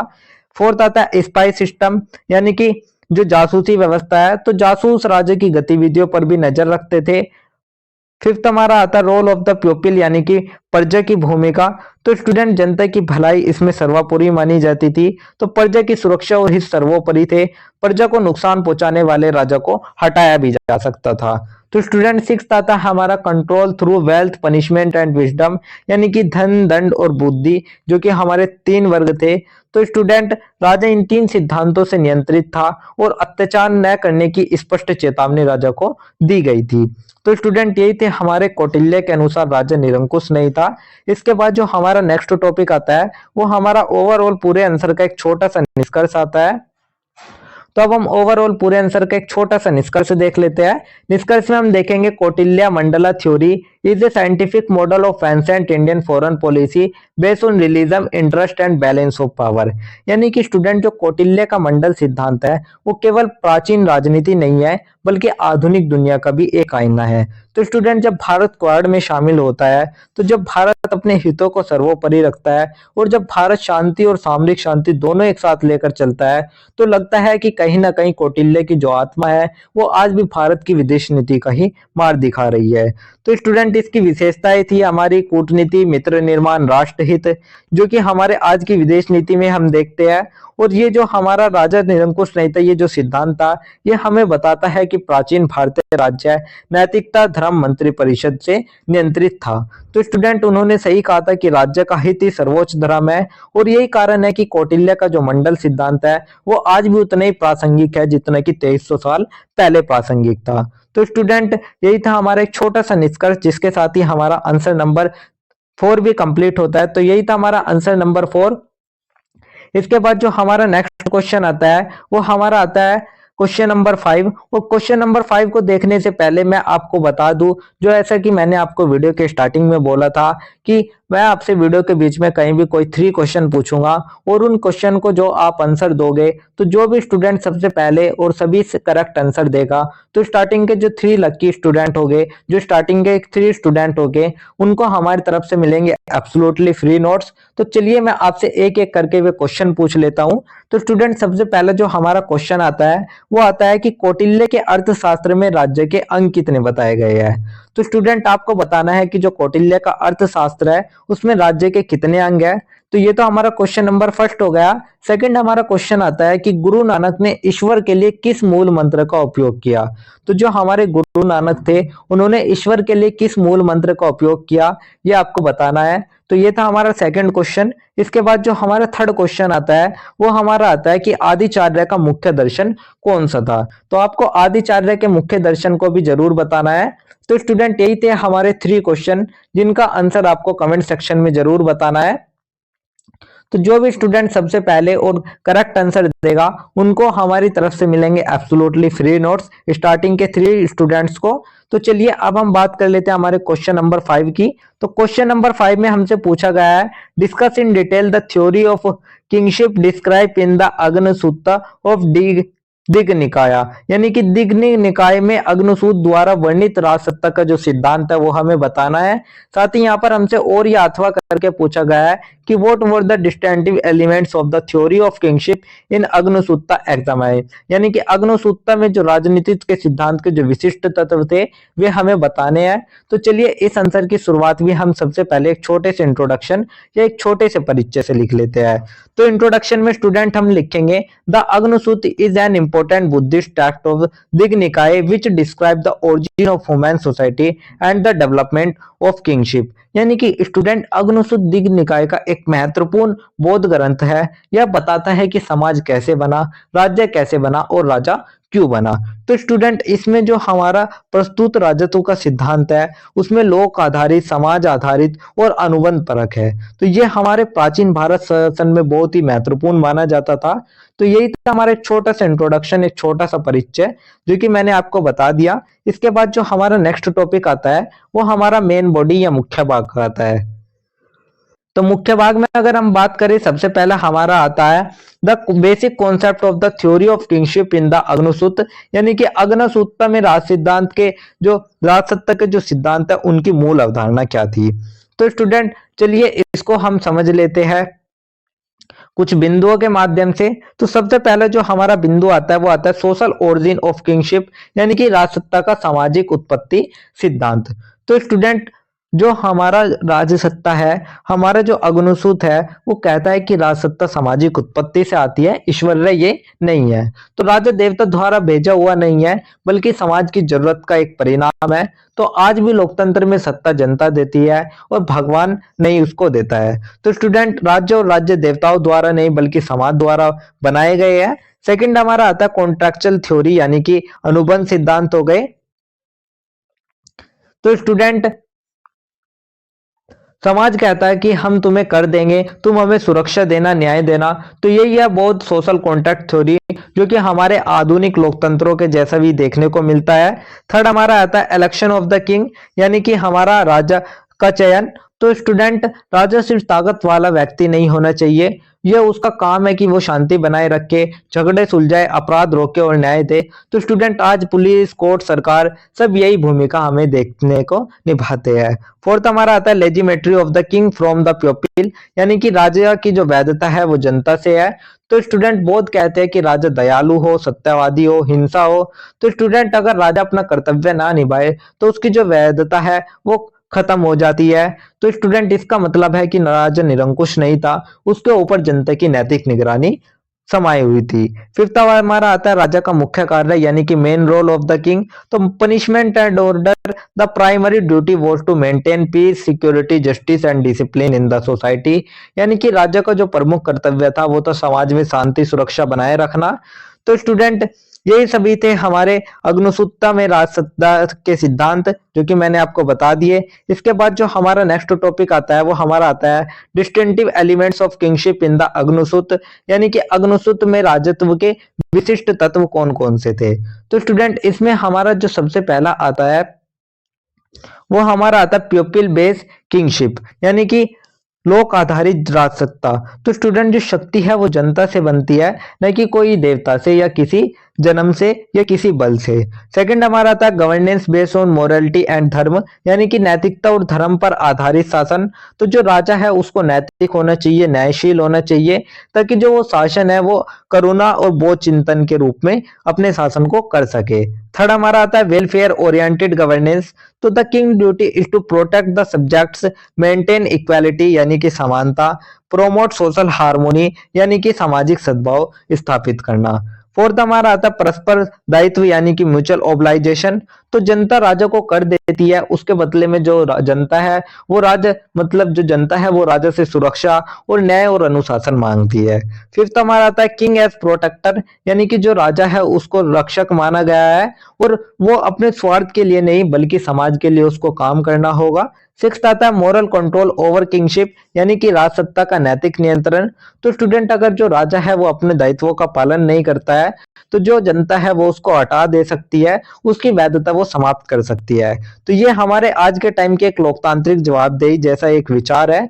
तो स्टूडेंट, यही था हमारा अग्निसूत्र में राजत्व के विशिष्ट तत्व। इसके बाद जो हमारा नेक्स्ट टॉपिक आता है वो हमारा आता है examination of the theory in the Aggannasutta, यानी कि अग्निसूत्र के सिद्धांत का परीक्षण।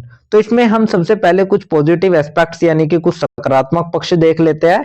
तो स्टूडेंट, ये हमारा जनसत्ता आधारित सत्ता का प्रारंभिक सिद्धांत था और इसमें a system of governance based on morality यानी कि नैतिकता, पब्लिक वेलफेयर, लोक कल्याण एंड सोशल कॉन्सेप्ट यानी कि समाज की सहमति पर यह आधारित एक शासन था। इसमें अगर हम देखें तो शांति, न्याय और सुरक्षा पर आधारित राजसत्ता देखने को मिल जाती है और जो शासक और प्रजा के बीच का जो संबंध था वो एक तरीके से सामाजिक अनुबंध के जैसा था, जहाँ पर जो राजा थी वो उनको जनता को सुरक्षा प्रदान करता था और जो जनता थी वो राजा को कर प्रदान करती थी।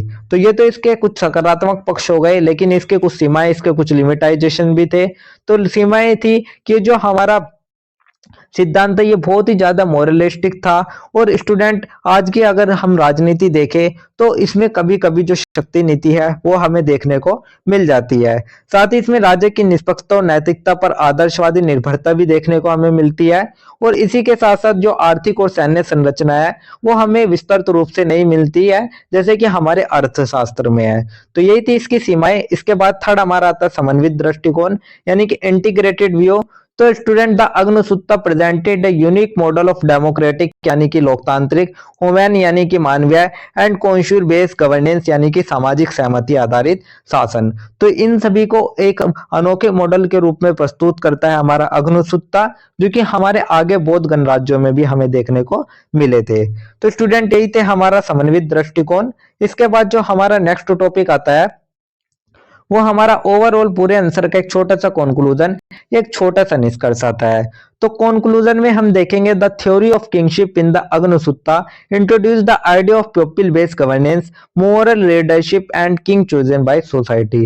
यानी कि अग्नसुत्ता हमें बताता है कि जो राजा है वो जनता से बड़ा नहीं है, राजा जनता का चुना हुआ सेवक है। तो शक्ति ईश्वर नहीं देता बल्कि समाज देता है। तो स्टूडेंट ये जो सिद्धांत है ये शक्ति आधारित नहीं बल्कि लोक समर्थन आधारित शासन की वकालत करता है। तो स्टूडेंट, और जब तक राजा न्याय करे, नैतिकता से काम करे, जनता के हित में काम करे, तब तक उसका राज सत्ता टिक सकता है। इसलिए बुद्ध का यह सिद्धांत आज के लोकतंत्र का भी एक आधार है, जहां पर अंतिम सत्ता जनता के हाथ में ही होती है। तो स्टूडेंट, जो जवाबदेह शासन है वो हमारे लोकतंत्र को और ज्यादा महत्वपूर्ण बना देती है। तो यही था हमारा एक छोटा सा निष्कर्ष, एक छोटा सा कंक्लूजन, जिसके साथ ही हमारा आंसर नंबर 5 भी कंप्लीट होता है। तो यही था हमारा आंसर नंबर 5।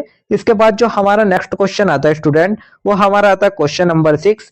अब हम बात कर लेते हैं हमारे क्वेश्चन नंबर 6 के बारे में।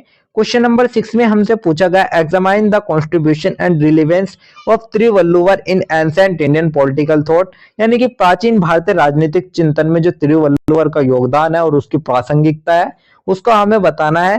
साथ ही हमसे और या अथवा करके पूछा गया है कि Thiruvalluvar is one of the ancient moral writing of the world that has come down to us, discuss this statement. यानी कि तिरुकुकुरल विश्व के उन प्राचीन नैतिक लेखनों में से एक है जो हमारे पास आया है। तो इस कथन पर भी हमें चर्चा करना है। तो चलिए इस आंसर की जो हम शुरुआत है वो हम कर लेते हैं हमारे एक छोटे से परिचय, एक छोटे से इंट्रोडक्शन से। इंट्रोडक्शन में हम देखेंगे कि ancient Indian political thought was not confined only to kings, wars and royal empire. यानी कि जो हमारा राजनीतिक चिंतन है वो हमारा राजाओं तक ही सीमित नहीं रहा, उसमें थी नैतिकता, कर्तव्य और सामाजिक मूल्य। तो स्टूडेंट, जो हमारा तिरुवल्लुवर है वो हमारे तिरुवल्लुवर एक तमिल साहित्य थे, तमिल साहित्यकार थे। उन्होंने अपने एक ग्रंथ लिखा थिरुकुकुरल।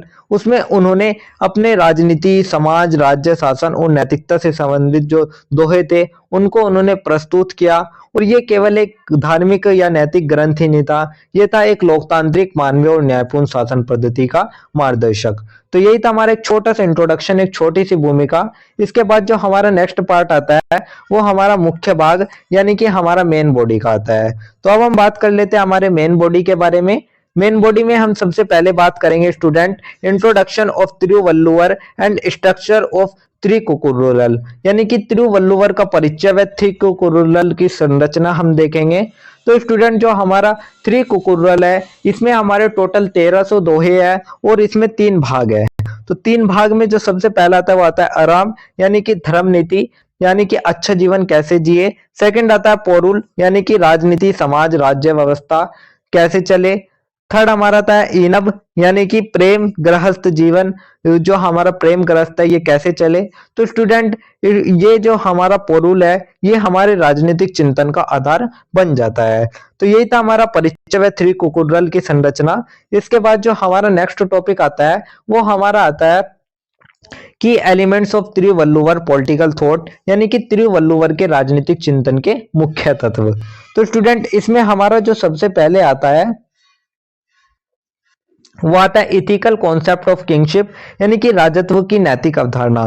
तो according to Thiruvalluvar the highest quality of a king righteousness, a king is powerful only when he is just truthful and devoted to the welfare of the people. यानी कि तिरुवल्लुवर कहते हैं कि राजा का नैतिक चरित्र ही राज्य की नींव है। अगर राजा ईमानदार है तो जो राज्य है वो भी सुरक्षित है। आप एग्जाम्पल के तौर पे अगर आप देखें, एक भ्रष्ट नेता पूरा तंत्र गिरा देता है, एक ईमानदार नेता पूरे शासन को स्थिर कर देता है। सेकंड हमारा आता है nature of an ideal king, यानी कि आदर्श राजा का स्वरूप। तो जैसे कि मैंने अभी आपको बताया कि राजा का चरित्र राज्य की स्थिरता का आधार है, तो राजा का सदाचारी राज्य का आधार होता है। थर्ड हमारा आता है जस्टिस एंड पनिशमेंट सिस्टम, यानी कि न्याय एवं दंड व्यवस्था। तो according to Thiruvalluvar justice is the moral base of the state. यानी कि तिरुवल्लुवर कहते हैं कि राज्य का सबसे बड़ा जो धर्म है वो न्याय है। तो न्याय वही है जो कि कमजोर को भी मजबूत की तरह सुरक्षा दे। और स्टूडेंट, आप अगर मॉडर्न एग्जांपल में देखें, जैसे कि हमारा रूल ऑफ लॉ हो गया, तो ये मॉडर्न लोकतंत्र में भी हमारा आधार माना जाता है। तो मनमाना या कठोर दंड राज्य को नष्ट करता है, लेकिन जो न्याय सम्मत दंड है वो राज्य को स्थिर बनाता है। फोर्थ हमारा आता है मिनिस्टर, एडमिनिस्ट्रेशन एंड काउंसिल, यानी कि मंत्री, प्रशासन और जो सलाह हो गई। तो स्टूडेंट वे कहते हैं कि जो मंत्री है वे राजा की रीढ़ होती है। तो मंत्री कैसे होने चाहिए? मंत्री योग्य, बुद्धिमान, सच्चे, दूरदर्शी और ईमानदार होने चाहिए, और वे केवल राजा के लिए ही नहीं जनता के प्रति भी होने चाहिए।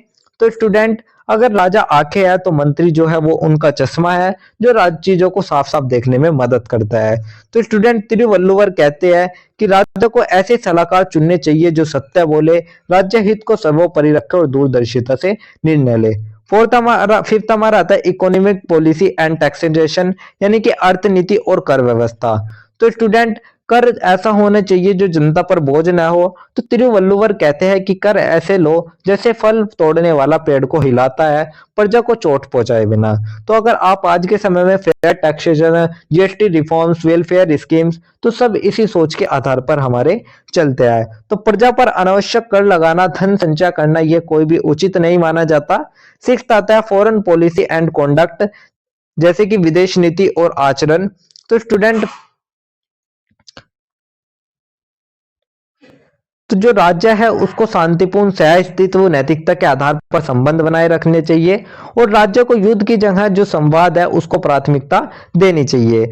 सेवंथ हमारा आता है सोशल वैल्यूज एंड पॉलिटिक्स। तो political life can not be separated from moral life, यानी कि ये हमारी पॉलिटिकल लाइफ होती है ये हमारे नैतिक जीवन से अलग नहीं है।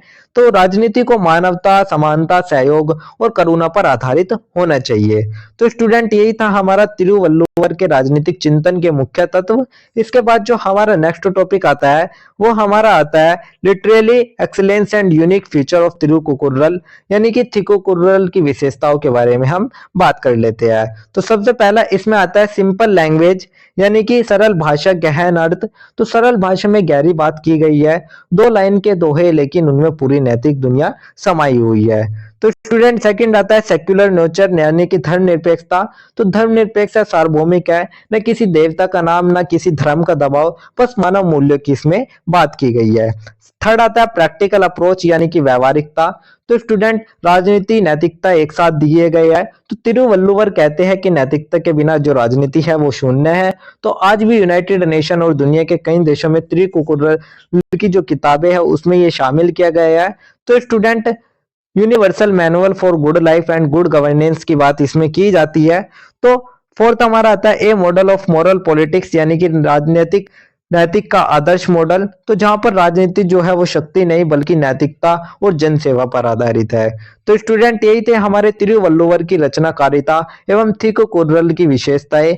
इसके बाद जो हमारा नेक्स्ट टॉपिक आता है वो हमारा आता है कॉन्टेम्प्रेरी रिलेवेंस ऑफ तिरुवल्लुवर, यानी कि जो आधुनिक समय है उसमें तिरुवल्लुवर की क्या प्रासंगिकता है। तो प्रासंगिकता में अगर हम सबसे पहले बात करें क्राइसिस ऑफ इथिकल पॉलिटिक्स, यानी कि नैतिक राजनीति का संकट। तो in the context of moral decline in today politics Thirukkural can serve as a guide, यानी कि इथिकल पॉलिटिक्स आज के भ्रष्ट समय में सबसे जरूरी है। सेकंड हमारा आता है मॉडल ऑफ गुड गवर्नेंस, यानी कि सुशासन का मॉडल। तो स्टूडेंट गुड गवर्नेंस मॉडल, तो पारदर्शी प्रशासन, न्यायपूर्ण शासन, ये सभी जो तत्व है ये हमारे आज के समय के जो लोकतंत्र है उसमें बहुत ही ज्यादा अनिवार्य हो जाते हैं। थर्ड हमारा आता है टैक्सेशन एंड इकोनॉमिक पॉलिसी, यानी कि कर प्रणाली एवं आर्थिक नीति। तो वेलफेयर स्टेट फिलोसफी होनी चाहिए, फेयर टैक्सेशन होना चाहिए, इकोनॉमिक जस्टिस होनी चाहिए। तो स्टूडेंट जो तिरुवल्लुवर की कर व्यवस्था है वो आज की अर्थव्यवस्था में भी हमें देखने को मिल जाती है। फोर्थ हमारा आता है राजनीति में मानव मूल्य, यानी कि ह्यूमन वैल्यूज इन पॉलिटिकल। तो student his teaching inspire the creation of more human political environment, यानी कि यह आधुनिक राजनीति को अधिक मानवीय बनाने में उनका जो योगदान है वो बहुत ही ज्यादा माना जाता है। तो स्टूडेंट अगर तिरुवल्लुवर आज होते तो कहते कि राजनीति का लक्ष्य सत्ता नहीं जनता का कल्याण होना चाहिए। तो स्टूडेंट यही था हमारा समकालीन समय में तिरुवल्लुवर की प्रासंगिकता। इसके बाद जो हमारा नेक्स्ट टॉपिक आता है वो हमारा ओवरऑल पूरे आंसर का एक छोटा सा कंक्लूजन, एक छोटा सा उपसंहार आता है। तो उपसंहार में हम देखेंगे कि Thiruvalluvar Thirukkural is a previous heritage of ancient Indian political thought, यानी कि ये जो हमारा ग्रंथ था ये केवल नैतिकता का ग्रंथ ही नहीं था बल्कि राजसत्ता, शासन कला और इन सभी का एक गहन विश्लेषण भी प्रस्तुत करता था। तो स्टूडेंट तिरुवल्लुवर ने 2000 साल पहले राजनीति को सिर्फ सत्ता नहीं बल्कि सेवा, नैतिकता और मानवता बताया। तो तिरुकुकुरल एक किताब नहीं बल्कि मानव जीवन का पूरा मार्गदर्शन है। तो राजा कैसा हो, मंत्री कैसा हो, राज्य कैसे चले, लोग कैसे जिए, सबका जवाब सिर्फ 2 लाइनों में हमें देखने को मिलता है। तो स्टूडेंट इसकी जो विशेषता है, ये व्यवहारिक राजनीति को नैतिकता के साथ जोड़ती है, जिससे कि जो हमारे आज के समय में इसकी जो प्रासंगिकता है वो बहुत ही ज्यादा बढ़ जाती है। तो यही कारण है कि तिरुवल्लुवर आज भी भारत के सबसे महान नैतिक राजनीतिक दर्शन माने जाते हैं। तो स्टूडेंट यही था हमारा एक छोटा सा उपसंहार, एक छोटा सा कंक्लूजन। इसी के साथ ही हमारा आंसर नंबर 6 भी कंप्लीट होता है। तो यही था हमारा आंसर नंबर 6। इसके बाद जो हमारा नेक्स्ट क्वेश्चन आता है वो हमारा क्वेश्चन नंबर 7 आता है। तो अब हम बात कर लेते हैं हमारे क्वेश्चन नंबर 7 के बारे में। क्वेश्चन नंबर 7 में हम देखेंगे discuss the contribution and significance of Basavanna in ancient Indian political thought, यानी कि जो हमारा बसवाना का योगदान है भारतीय प्राचीन राजनीतिक चिंतन में, उसका योगदान और उसके महत्व को हमें बताना है। साथ ही हमसे और या अथवा करके पूछा गया है what is the Lingayat religion, what was the role of Basavanna is the establishment in the Lingayat tradition, यानी कि जो लिंगायत धर्म है वो क्या है और इसकी स्थापना में क्या भूमिका थी वो हमें बतानी है। तो चलिए इस आंसर की शुरुआत हम सबसे पहले एक छोटी सी प्रस्तावना, एक छोटे से इंट्रोडक्शन से कर लेते हैं। इंट्रोडक्शन में हम देखेंगे ancient and medieval Indian political thought was not limited only to king and wars, यानी कि जो हमारा प्राचीन भारतीय राजनीतिक चिंतन है ये केवल युद्ध तक ही नहीं था, इसमें हम सामाजिक न्याय, समानता ये सभी देखते हैं। और इसमें जो हमारे बसवाना जी है उनका बहुत ही महत्वपूर्ण स्थान है। तो उन्होंने एक ऐसे धर्म की नींव रखी जिसका नाम था लिंगायत। उसमें उन्होंने सामाजिक अन्याय, जातिवाद और असमानता के विरुद्ध जन आंदोलन चलाया। तो उनके जो विचार है वे और जो धार्मिक सुधार है वे उनके अग्रदूत माने जाते हैं। तो यही था हमारा एक छोटा सा इंट्रोडक्शन, एक छोटा सा परिचय। इसके बाद जो हमारा नेक्स्ट टॉपिक आता है वो हमारा मेन बॉडी का आता है, यानी कि मुख्य भाग का आता है। तो मेन बॉडी में हम सबसे पहले बात करेंगे Lingayat religion, a brief introduction, यानी कि लिंगायत है क्या। तो स्टूडेंट मैं आपको एक छोटे से आंसर में बता देता हूं कि लिंगायत जो धर्म है वो हमारा समतावादी, एकेश्वरवादी और सामाजिक न्याय पर आधारित एक संप्रदाय है। और इसके जो हमारे प्रमुख सिद्धांत है वे है एकेश्वरवाद, यानी कि ईश्वर केवल एक है, वे है शिवलिंग। और इष्टलिंग कहता है कि हर व्यक्ति अपने गले में अपना लिंग धारण करता है। साथ ही जाति विरोध, कामांड कांड का इस विरोध करते हैं और कर्म और नैतिकता को ये महत्व देते हैं, यानी कि ईश्वर तुम्हारे भीतर है, किसी मंदिर या ब्राह्मण की अनुमति की जरूरत नहीं है। तो स्टूडेंट ये यही कहते हैं कि सबसे पहला जो आता है लिंगायत धर्म एक समानती एकेश्वरवादी है और जो केंद्र है उसमें शिवलिंग यानी कि इष्टलिंग की व्यक्तिगत पूजा है। और ये हमारी जाति प्रथा, अंधविश्वास का विरोध करता है। सेकंड हमारा जो पॉइंट आता है वो हमारा आता है Basavanna role, founder of the Lingayat tradition, यानी कि लिंगायत धर्म के परिवर्तक में हम उसको किस तरीके से देख सकते हैं। तो सबसे पहले आता है pioneer and the organizer of the movement, यानी कि आंदोलन के अर्दूत और संस्थापक। तो जो आंदोलन को संगठित रूप दिया वो हमारा बसवाना में दिया गया था, बसवाना जी ने दिया था। और उन्होंने इसको कर्नाटक में सबसे पहले संगठित रूप दिया। तो उन्होंने समाज के सभी वर्ग, चाहे स्त्री हो चाहे शूद्र हो, इन सभी को धार्मिक और सामाजिक बराबरी देने की बात करी। सेकंड हमारा आता है अन्ना दसोआ का सामुदायिक जीवन, यानी कि स्टूडेंट जो बसवाना थे वे अन्न दसोहा की परंपरा उन्होंने शुरू करी, जिससे कि श्रम और भोजन का सामुदायिक साझा होता है और ये हमारे एक सामाजिक समानता का व्यवहार भी देखने को मिल जाता है। थर्ड हमारा आता है स्टैब्लिश और अनुभव मंडपा, यानी कि अनुभव मंडप की स्थापना करी। तो उन्होंने एक अनुभव मंडप बनाया जिसमें कि पहली लोकतांत्रिक संसद उसको कहा जाता है। तो स्टूडेंट यहाँ पर हर व्यक्ति, हर वर्ग का इंसान जो था वो अपने विचार रख सकता था। तो ये हमारे लोकतांत्रिक विचार विमर्श, समानता और अभिव्यक्ति की समानता का केंद्र माना जाता है। फोर्थ हमारा आता है राइट ऑफ वुमेन्स, यानी कि स्त्रियों के जो अधिकार थे तो उन्होंने हमारे rights in education, marriage, independent living, इन सभी पर समान अधिकार दिलाने पर महिलाओं की सहायता करी। इसमें हम अक्का महादेवा निकलम जैसी जो महिला है वे संत बसवाना के आंदोलन की देन माने थे। फिफ्थ हमारा आता है जाति व्यवस्था का विरोध, यानी कि ऑपोजिशन ऑफ कास्ट सिस्टम। तो बसवाना कहते हैं कि no one is great by birth, only good grades make a person great, यानी कि जाति से कोई बड़ा नहीं है, अच्छे कर्म से जो मनुष्य है वो महान बनता है। तो उन्होंने जन्म आधारित ऊंच नीच और ब्राह्मणवादी कर्मकांड का कठोर विरोध किया। तो यही था हमारा ऑपोजिशन टू कास्ट सिस्टम। इसके बाद सिक्स हमारा आता है perspective on politics and governance, यानी कि स्टूडेंट राजनीति और शासन के प्रति दृष्टि। तो जो हमारे बसवाना जी थे उन्होंने न्याय, समानता, दया, श्रम, इन सभी पर आधारित शासन की कल्पना करी और साथ ही वे राजनीति को नैतिक जिम्मेदारी मानते थे, ना कि किसी शक्ति का साधन। तो स्टूडेंट उन्होंने राज्य समाज संबंधों में मानव गरिमा को सर्वोच्च माना। इसके बाद थर्ड आता है कॉन्स्टिट्यूशन ऑफ वचन लिटरेचर, यानी कि स्टूडेंट बसवाना का वचन साहित्य। तो बसवाना ने अपने विचार वचन दोहे में लिखे, ये भाषा में सरल पर अर्थ में गहरे थे। उदाहरण के लिए अगर आप देखें कि ईश्वर का घर तुम्हारा तन है, अगर भीतर धर्म नहीं तो मंदिर में जाकर क्या करोगे। तो स्टूडेंट यही थे हमारे जो हमारा बसवाना की भूमिका थी लिंगायत धर्म में, वो हमने आपको बता दी। इसके बाद जो हमारा नेक्स्ट टॉपिक आता है वो हमारा आता है importance of Basavana political thought, यानी कि बसवाना के राजनीतिक चिंतन का आखिर क्या महत्व है। तो इसमें सबसे पहला आता है first organise political ideology of social justice, यानी कि सामाजिक न्याय की पहली संगठित राजनीतिक विचारधारा।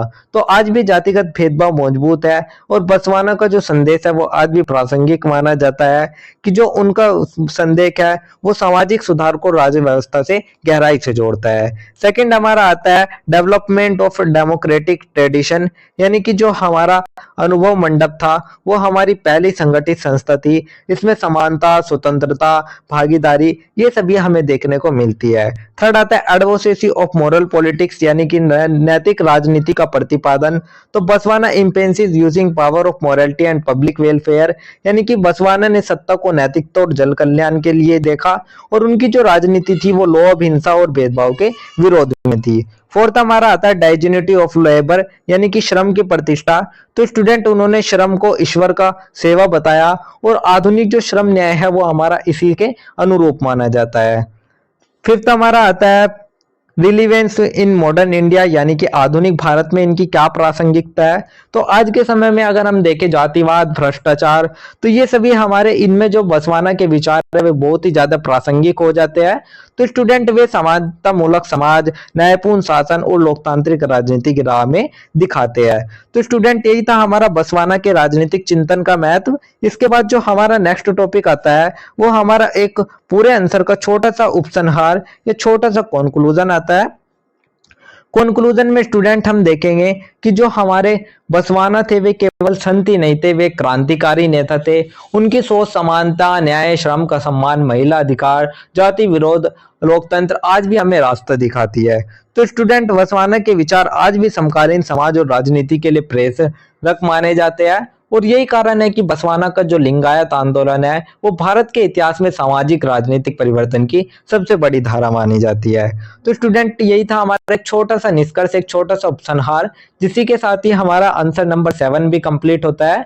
तो यही था हमारा आंसर नंबर 7। इसके बाद जो हमारा नेक्स्ट क्वेश्चन आता है वो हमारा क्वेश्चन नंबर 8 आता है। तो अब हम बात कर लेते हैं हमारे क्वेश्चन नंबर 8 के बारे में। और क्वेश्चन नंबर 8 में हमसे पूछा गया है describe the origin and development of the synthetic tradition in India, यानी कि जो भारत में समन्वयवादी परंपरा है उसकी उत्पत्ति और विकास बतानी है। साथ ही जो कबीर और गुरु नानक जी थे उनका क्या योगदान इस परंपरा में रहा वो हमें बताना है। यहीं पे हमसे और या अथवा करके पूछा गया है कि in what way do you think the philosophical principle of Kabir and Guru Nanak represent the idea of syncretism, यानी कि कबीर और गुरु नानक के जो दार्शनिक सिद्धांत थे जिससे कि समन्वयवाद का विकास हुआ उसके बारे में हमें बताना है। तो चलिए इस आंसर की शुरुआत हम सबसे पहले एक छोटी सी प्रस्तावना, एक छोटे से इंट्रोडक्शन से कर लेते हैं।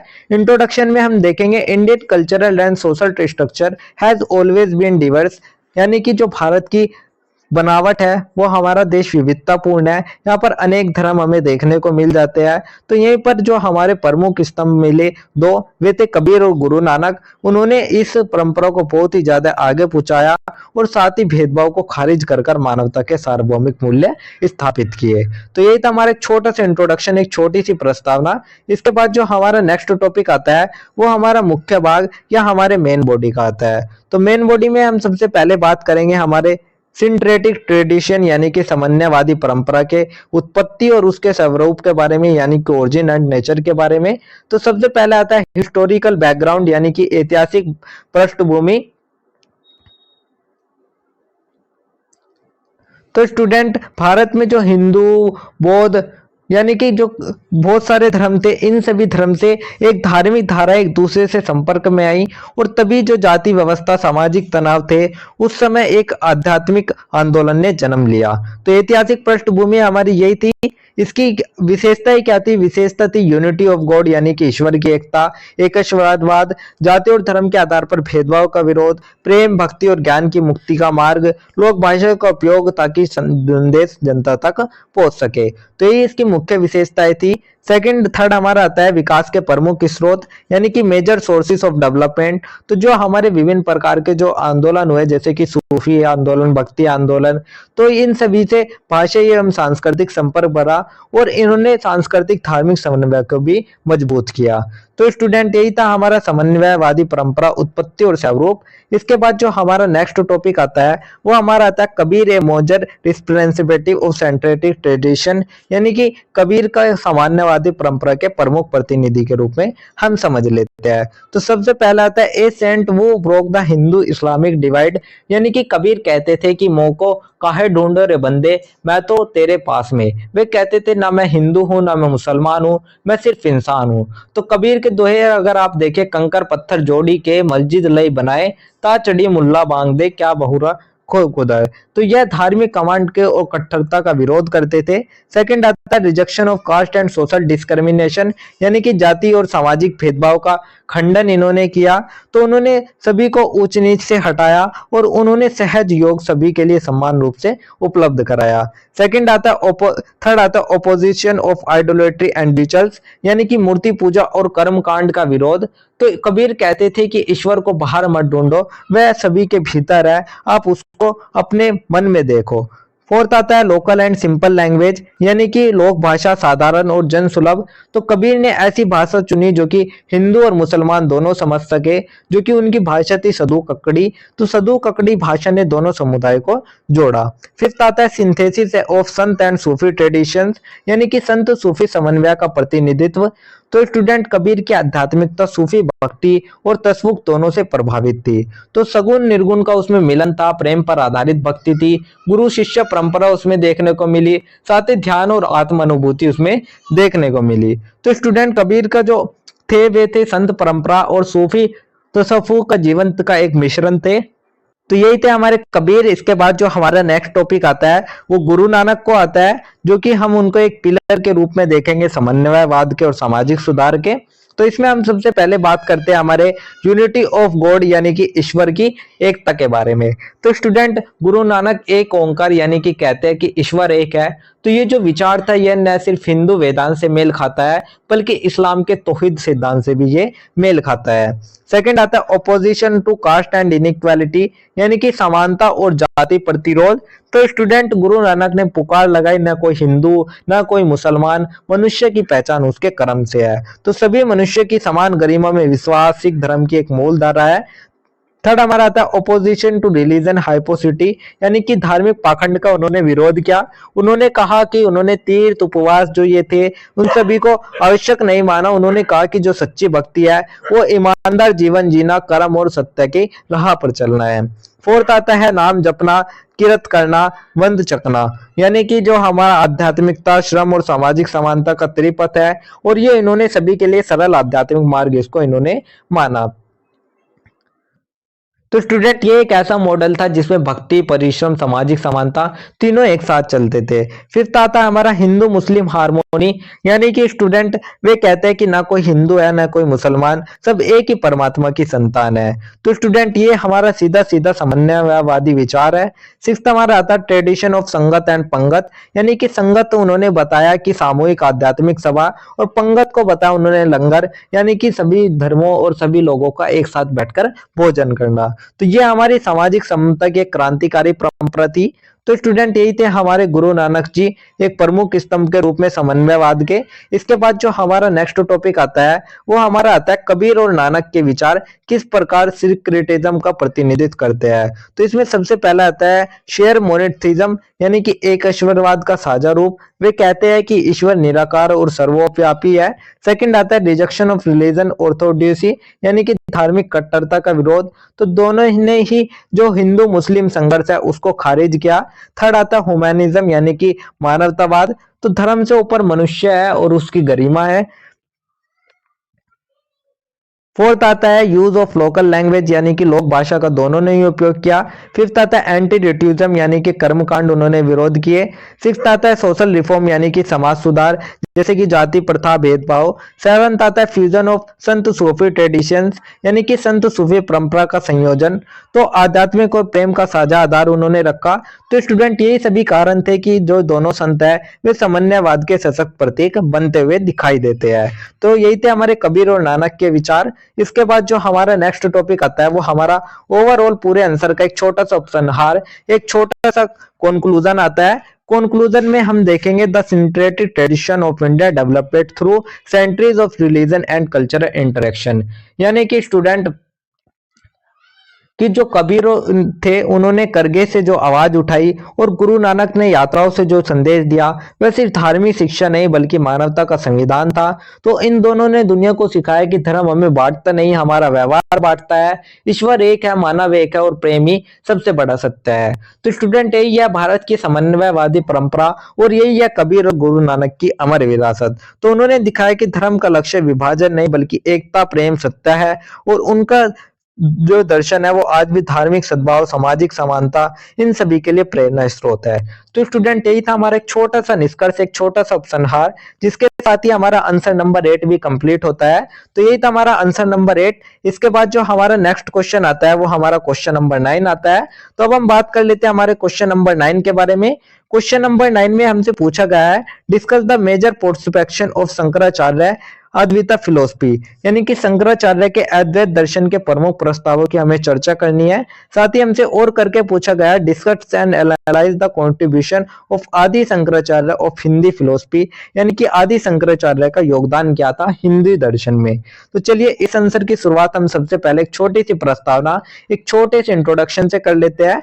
इंट्रोडक्शन में हम देखेंगे आदि Shankaracharya was one of the greatest philosopher of Indian thought, यानी कि उनका जो वेदांत दर्शन की अद्वैत जो परंपरा है उसको उन्होंने पुनर्जीवित किया।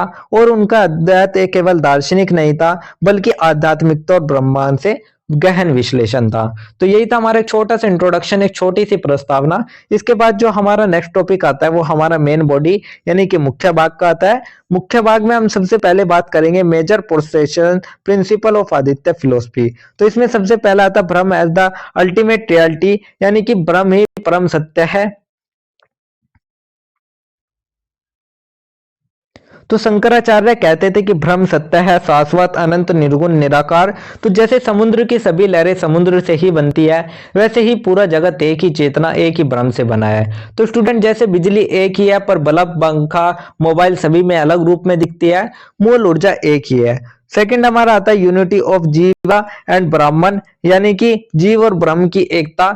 तो स्टूडेंट आप, मैं, हर जीव कोई अलग नहीं है, सब उसी एक चेतना का अंश नहीं उसी चेतना के रूप है। तो उपनिषद का महाकाव्य है अहम भस्मामि, मैं ब्रह्म हूं। शंकराचार्य कह रहे थे कि तुम छोटे नहीं हो, तुम असहाय नहीं हो, तुम स्वयं अनंत चेतना हो। तो स्टूडेंट यही था हमारा जीव और ब्रह्म की एकता।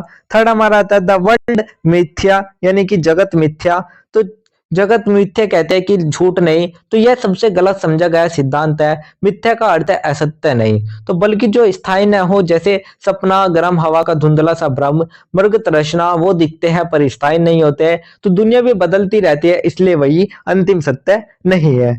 फोर्थ हमारा आता है डॉक्ट्रिन ऑफ माया, यानी कि माया का सिद्धांत। तो स्टूडेंट माया वह शक्ति है जो कि आदमी को रस्सी में सांप दिखा देती है। माया की दो शक्ति होती है, फर्स्ट हमारी आवरण शक्ति और सेकंड हमारी विक्षेप शक्ति। तो आवरण शक्ति सत्य को ढक देती है, विक्षेप शक्ति भ्रम दिखाती है। तो स्टूडेंट इसलिए मनुष्य सोचता है कि मैं शरीर हूं, मन हूं, दुख हूं, जबकि सत्य यह है कि मैं चेतना हूं। फिर हमारा आता है इग्नोरेंस, यानी कि अविद्या और बंधन। तो स्टूडेंट मनुष्य इसलिए दुखी है क्योंकि वह अपनी असली पहचान भूल चुका है। शरीर, मन, अहंकार इन सबको खुद को जोड़ लिया है। तो यही अविद्या है और जिस दिन अविद्या हटती है उसी दिन जो दुख है वो भी खत्म हो जाएगा। सिक्स्थ हमारा आता है knowledge as the path of liberalisation, यानी कि ज्ञान ही मुक्ति का मार्ग। तो स्टूडेंट शंकराचार्य कहते थे कि कर्म, पूजा, उपासना सहायक है पर मुक्ति केवल ज्ञान से मिलती है। तो ज्ञान मतलब किताबें नहीं, स्व अनुभव, यानी कि मैं ब्रह्म हूं इस चीज का अनुभव। सेवंथ आता है एप्लीकेशन ऑफ द नेति नेति मेथड, यानी कि नेति नेति का उत्पादन। मैं है या नहीं हूं, तो शरीर नहीं, मन नहीं, अहंकार नहीं, भावनाएं नहीं, तो मैं कौन हूं? तो वो है एक शुद्ध चेतना, यानी कि मैं केवल शुद्ध चैतन्य हूं। तो स्टूडेंट यही थे हमारे अद्वैत दर्शन के प्रमुख सिद्धांत जो कि मैंने आपको बता दिए। इसके बाद जो हमारा नेक्स्ट टॉपिक आता है वो हमारा आता है Shankaracharya unique contribution of Hindi philosophy, यानी कि हिंदू दर्शन में उनका क्या योगदान था। तो सबसे पहला आता है रिवीवल ऑफ वेदांता फिलोसफी, यानी कि वेदांत दर्शन का पुनरुत्थान। तो बौद्ध विचारधारा के बाद हिंदू परंपरा बिखर चुकी थी। शंकराचार्य ने उपनिषद, गीता, ब्रह्मसूत्र पर भाष्य लिखकर एक स्पष्ट वैज्ञानिक दर्शन दिया। सेकंड हमारा आता है स्टेब्लिश फॉर 4 मोनेस्ट्रीज, यानी कि 4 मठों की स्थापना। तो द्वारका, पुरी, श्रृंगेरी, ज्योतिमठ, ये जो 4 मठ थे इनसे पूरे भारत की जो आध्यात्मिक एकता थी वो कायम हुई। थर्ड हमारा आता है कमेंटमेंट्स ऑफ उपनिषद, गीता एंड ब्रह्मशास्त्र, यानी कि उपनिषद, गीता, ब्रह्मशास्त्र पर भाष्य। तो स्टूडेंट उन्होंने भारत में दिव्यजन्य यात्राएं करी, उन्होंने भाषण दिए, उन्होंने बताया कि हिंदू धर्म का आधार केवल कर्म कांड नहीं बल्कि ज्ञान भी है। फोर्थ आता है balance of deviation and knowledge, यानी कि भक्ति और ज्ञान का संतुलन। तो उन्होंने भक्ति को ज्ञान में सहायक बताया, साथ ही उन्होंने भगवान शिव, विष्णु और देवी सभी को एक ब्रह्म के रूप में स्वीकार किया। फिर हमारा आता है प्रोटेक्शन ऑफ धर्म एंड कल्चर, यानी कि स्टूडेंट उन्होंने रात भर की यात्राएं करके धर्म, दर्शन और तर्क के माध्यम से हिंदू चिंतन को एकत्रित किया। सिक्स्थ हमारा था use of logic and religion, यानी कि तर्क और विज्ञान का प्रयोग। तो बौद्ध विद्वानों से वाद विवाद करके तार्किक तरीके से अद्वैत की स्थापना करी, इसलिए उन्हें आज भी सबसे महान तर्कशास्त्री भी माना जाता है। तो स्टूडेंट यही थे हमारा हिंदू दर्शन में शंकराचार्य का विशिष्ट योगदान। इसके बाद जो हमारा नेक्स्ट टॉपिक आता है वो हमारा ओवरऑल पूरे आंसर का एक छोटा सा कंक्लूजन, एक छोटा सा उपसंहार आता है। तो उपसंहार में हम सबसे पहले बात करेंगे Adi Shankaracharya was the supreme exponent of Aditya Advaita in Indian philosophy, यानी कि आदि शंकराचार्य ने हमें सिखाया कि दुनिया उतनी जटिल नहीं जितना हम समझते हैं। दुख, भ्रम, भय सब अविद्या का परिणाम है। तो उनकी सबसे गहरी सीख थी तुम पहले से पूर्ण हो, तुम पहले से अनंत हो, तुम पहले से ब्रह्म हो। तो आज की भागदौड़ में अगर हम इस संदेश को पकड़ ले तो जीवन बदल सकते हैं। तो स्टूडेंट आज भी उनका अद्वैत दर्शन भारतीय अध्यात्मक, योग दर्शन और धर्म का सबसे बड़ा स्तंभ माना जाता है। तो यही था हमारा एक छोटा सा निष्कर्ष, एक छोटा सा उपसंहार, जिसके साथ ही हमारा आंसर नंबर 9 भी कंप्लीट होता है। तो यही था हमारा आंसर नंबर 9। इसके बाद जो हमारा नेक्स्ट क्वेश्चन आता है वो हमारा क्वेश्चन नंबर 10 आता है। तो अब हम बात कर लेते हैं हमारे क्वेश्चन नंबर 10 के बारे में। क्वेश्चन नंबर 10 में हमसे पूछा गया right short notes on the following, यानी कि निम्नलिखित पर टिप्पणी लिखिए। इसमें हमसे मनु के न्याय संबंधी विचार के बारे में, दीर्घ निकाय में राजसत्ता, तिरुवल्लुवर के नैतिक जीवन और राजनीतिक विचार, आदि शंकराचार्य का अद्वैत वेदांत, राजसत्ता के संदर्भ में अबुल फजल, इन सभी पर टिप्पणी लिखनी है। तो चलिए एक एक करके सभी पर टिप्पणी लिख देते हैं। सबसे पहला आता है मनुज व्यूज ऑन जस्टिस, यानी कि मनु के न्याय संबंधी विचार। तो in the Manusmriti Manu consider justice as the foundation of social order, यानी कि स्टूडेंट दंड का मनु जो सिद्धांत है वो कहता है कि दंड का उद्देश्य बदला नहीं, एक व्यवस्था है। तो उनके अनुसार जो न्याय का लक्ष्य है कि न्याय का काम है धर्म, अर्थ और काम की रक्षा, राजा निष्पक्ष हो, दंड ऐसा हो जो अनुशासन सिखाए न कि अत्याचार बने। तो कमजोर, स्त्री, वृद्ध की सुरक्षा सबसे बड़ी जिम्मेदारी है। तो स्टूडेंट दंड को मनु ने दंड ही राज्य का रक्षक बताया। अपराध की गंभीरता के अनुसार दंड दिया जाए परंतु दंड अनुशासनकारी ना हो और न ही अत्याचारी। तो एग्जाम्पल के रूप में अगर आप देखें, जैसे स्कूल में टीचर गलती पर मार नहीं लगाए बल्कि समझाए, तो मनु भी ऐसे ही न्याय की बात कर रहे हैं। सेकंड हमारा आता है दीर्घ निकाय में राजसत्ता, यानी कि किंगशिप ऑफ द दीर्घ निकाय। तो the Dirgha Nikaya present kingship based on morality, consent and social contract. तो स्टूडेंट एक समय था जब लोग लड़ाई झगड़ों से परेशान हो गए थे, तो सबने मिलकर कहा कि हमें किसी एक को चुनना चाहिए जो हमारी रक्षा करे, और यहीं से आया हमारा जनता द्वारा चुना गया राज्य है, यानी कि दिग निकाय। तो दिग निकाय के अनुसार कहता है कि राज्य जनता की सहमति से बनता है। उसका काम है न्याय, सुरक्षा, अनाज व्यवस्था, सत्ता, अहिंसा को स्थापित करना। तो राज्य की शक्ति सीमित और नैतिक है। तो आज के लोकतांत्रिक सोच की जड़ें हमारे इसी बोध विचार से देखने को मिलती है। तो राज्य के द्वारा चुना गया महासम्मत कहा गया, जो कि लोगों की इच्छा का प्रतिनिधि था। और बौद्ध दृष्टिकोण में राज्य की शक्ति सीमित और नैतिक आचरण पर आधारित होती थी। तो यही था हमारा दिग निकाय में राज सत्ता। इसके बाद जो हमारा थर्ड आता है वो हमारा आता है Thiruvalluvar views on the ethical life and politics. यानी कि स्टूडेंट जो हमारा दक्षिण भारत के एक संत थे तिरुवल्लुवर, उनकी किताब थी तिरुकुरुल। उन्होंने जीवन का सबसे आसान और सबसे गहरा ज्ञान उसमें दिया। तिरुवल्लुवर कहते हैं कि नैतिक जीवन में सत्य, अहिंसा, करुणा, ध्यान और विनम्रता होनी चाहिए।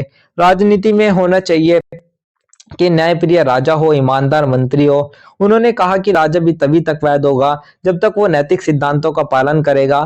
तो उन्होंने शासन में नैतिकता, दक्ष प्रशासन पर भी जोर दिया। तो यही था तिरुवल्लुवर के नैतिक जीवन एवं राजनीतिक विचार। इसके बाद जो हमारा नेक्स्ट टॉपिक आता है वो हमारा आता है आदि शंकराचार्य अद्वैत वेदांत। यानी कि उनका जो अद्वैत वेदांत है वो कहता है कि ब्रह्म ही एकमात्र सत्य है, जगत मिथ्या है, जीव ब्रह्म से अलग नहीं है। तो ज्ञान आयोग ही मोक्ष का साधन है और उपासना केवल सहायक मार्ग है। तो भारत में सांप्रदायिक एकता, मठों की स्थापना और वेदांत के पुनर्जीवन में इसका जो महत्वपूर्ण योगदान है वो हमें देखने को मिल जाता है। तो यही था हमारा फोर्थ टॉपिक। इसके बाद जो हमारा फिफ्थ टॉपिक आता है वो आता है राज्य सत्ता के संदर्भ में अबुल फजल को लेकर। तो Abul Fazl presented a liberal and secular idea of kingship of the Akbarnama and Ain Akbar. तो स्टूडेंट ये हमारा अकबरनामा और ने इसमें आइन ए अकबरी में राजसत्ता का उदार और धर्मनिरपेक्ष सिद्धांत प्रस्तुत किया। उन्होंने सम्राट को जिल ए इलाही यानी कि ईश्वर की छाया बताया और उसका उद्देश्य सार्वजनिक कल्याण को बताया। साथ ही उन्होंने सुलह ए कुल नीति को भी एक सिद्धांत रूप दिया, जिसमें उन्होंने सभी धर्मों के प्रति सहिष्णुता को बताया और राज्य को तार्किकता, योग्यता और शासन पर आधारित बताया। तो उनके जो विचार है वे मुगल शासन को केंद्रीकृत, प्रभावी और सर्वधर्म संभाव की दिशा में ढाला। तो स्टूडेंट यही था राजसत्ता के संदर्भ में अबुल फजल।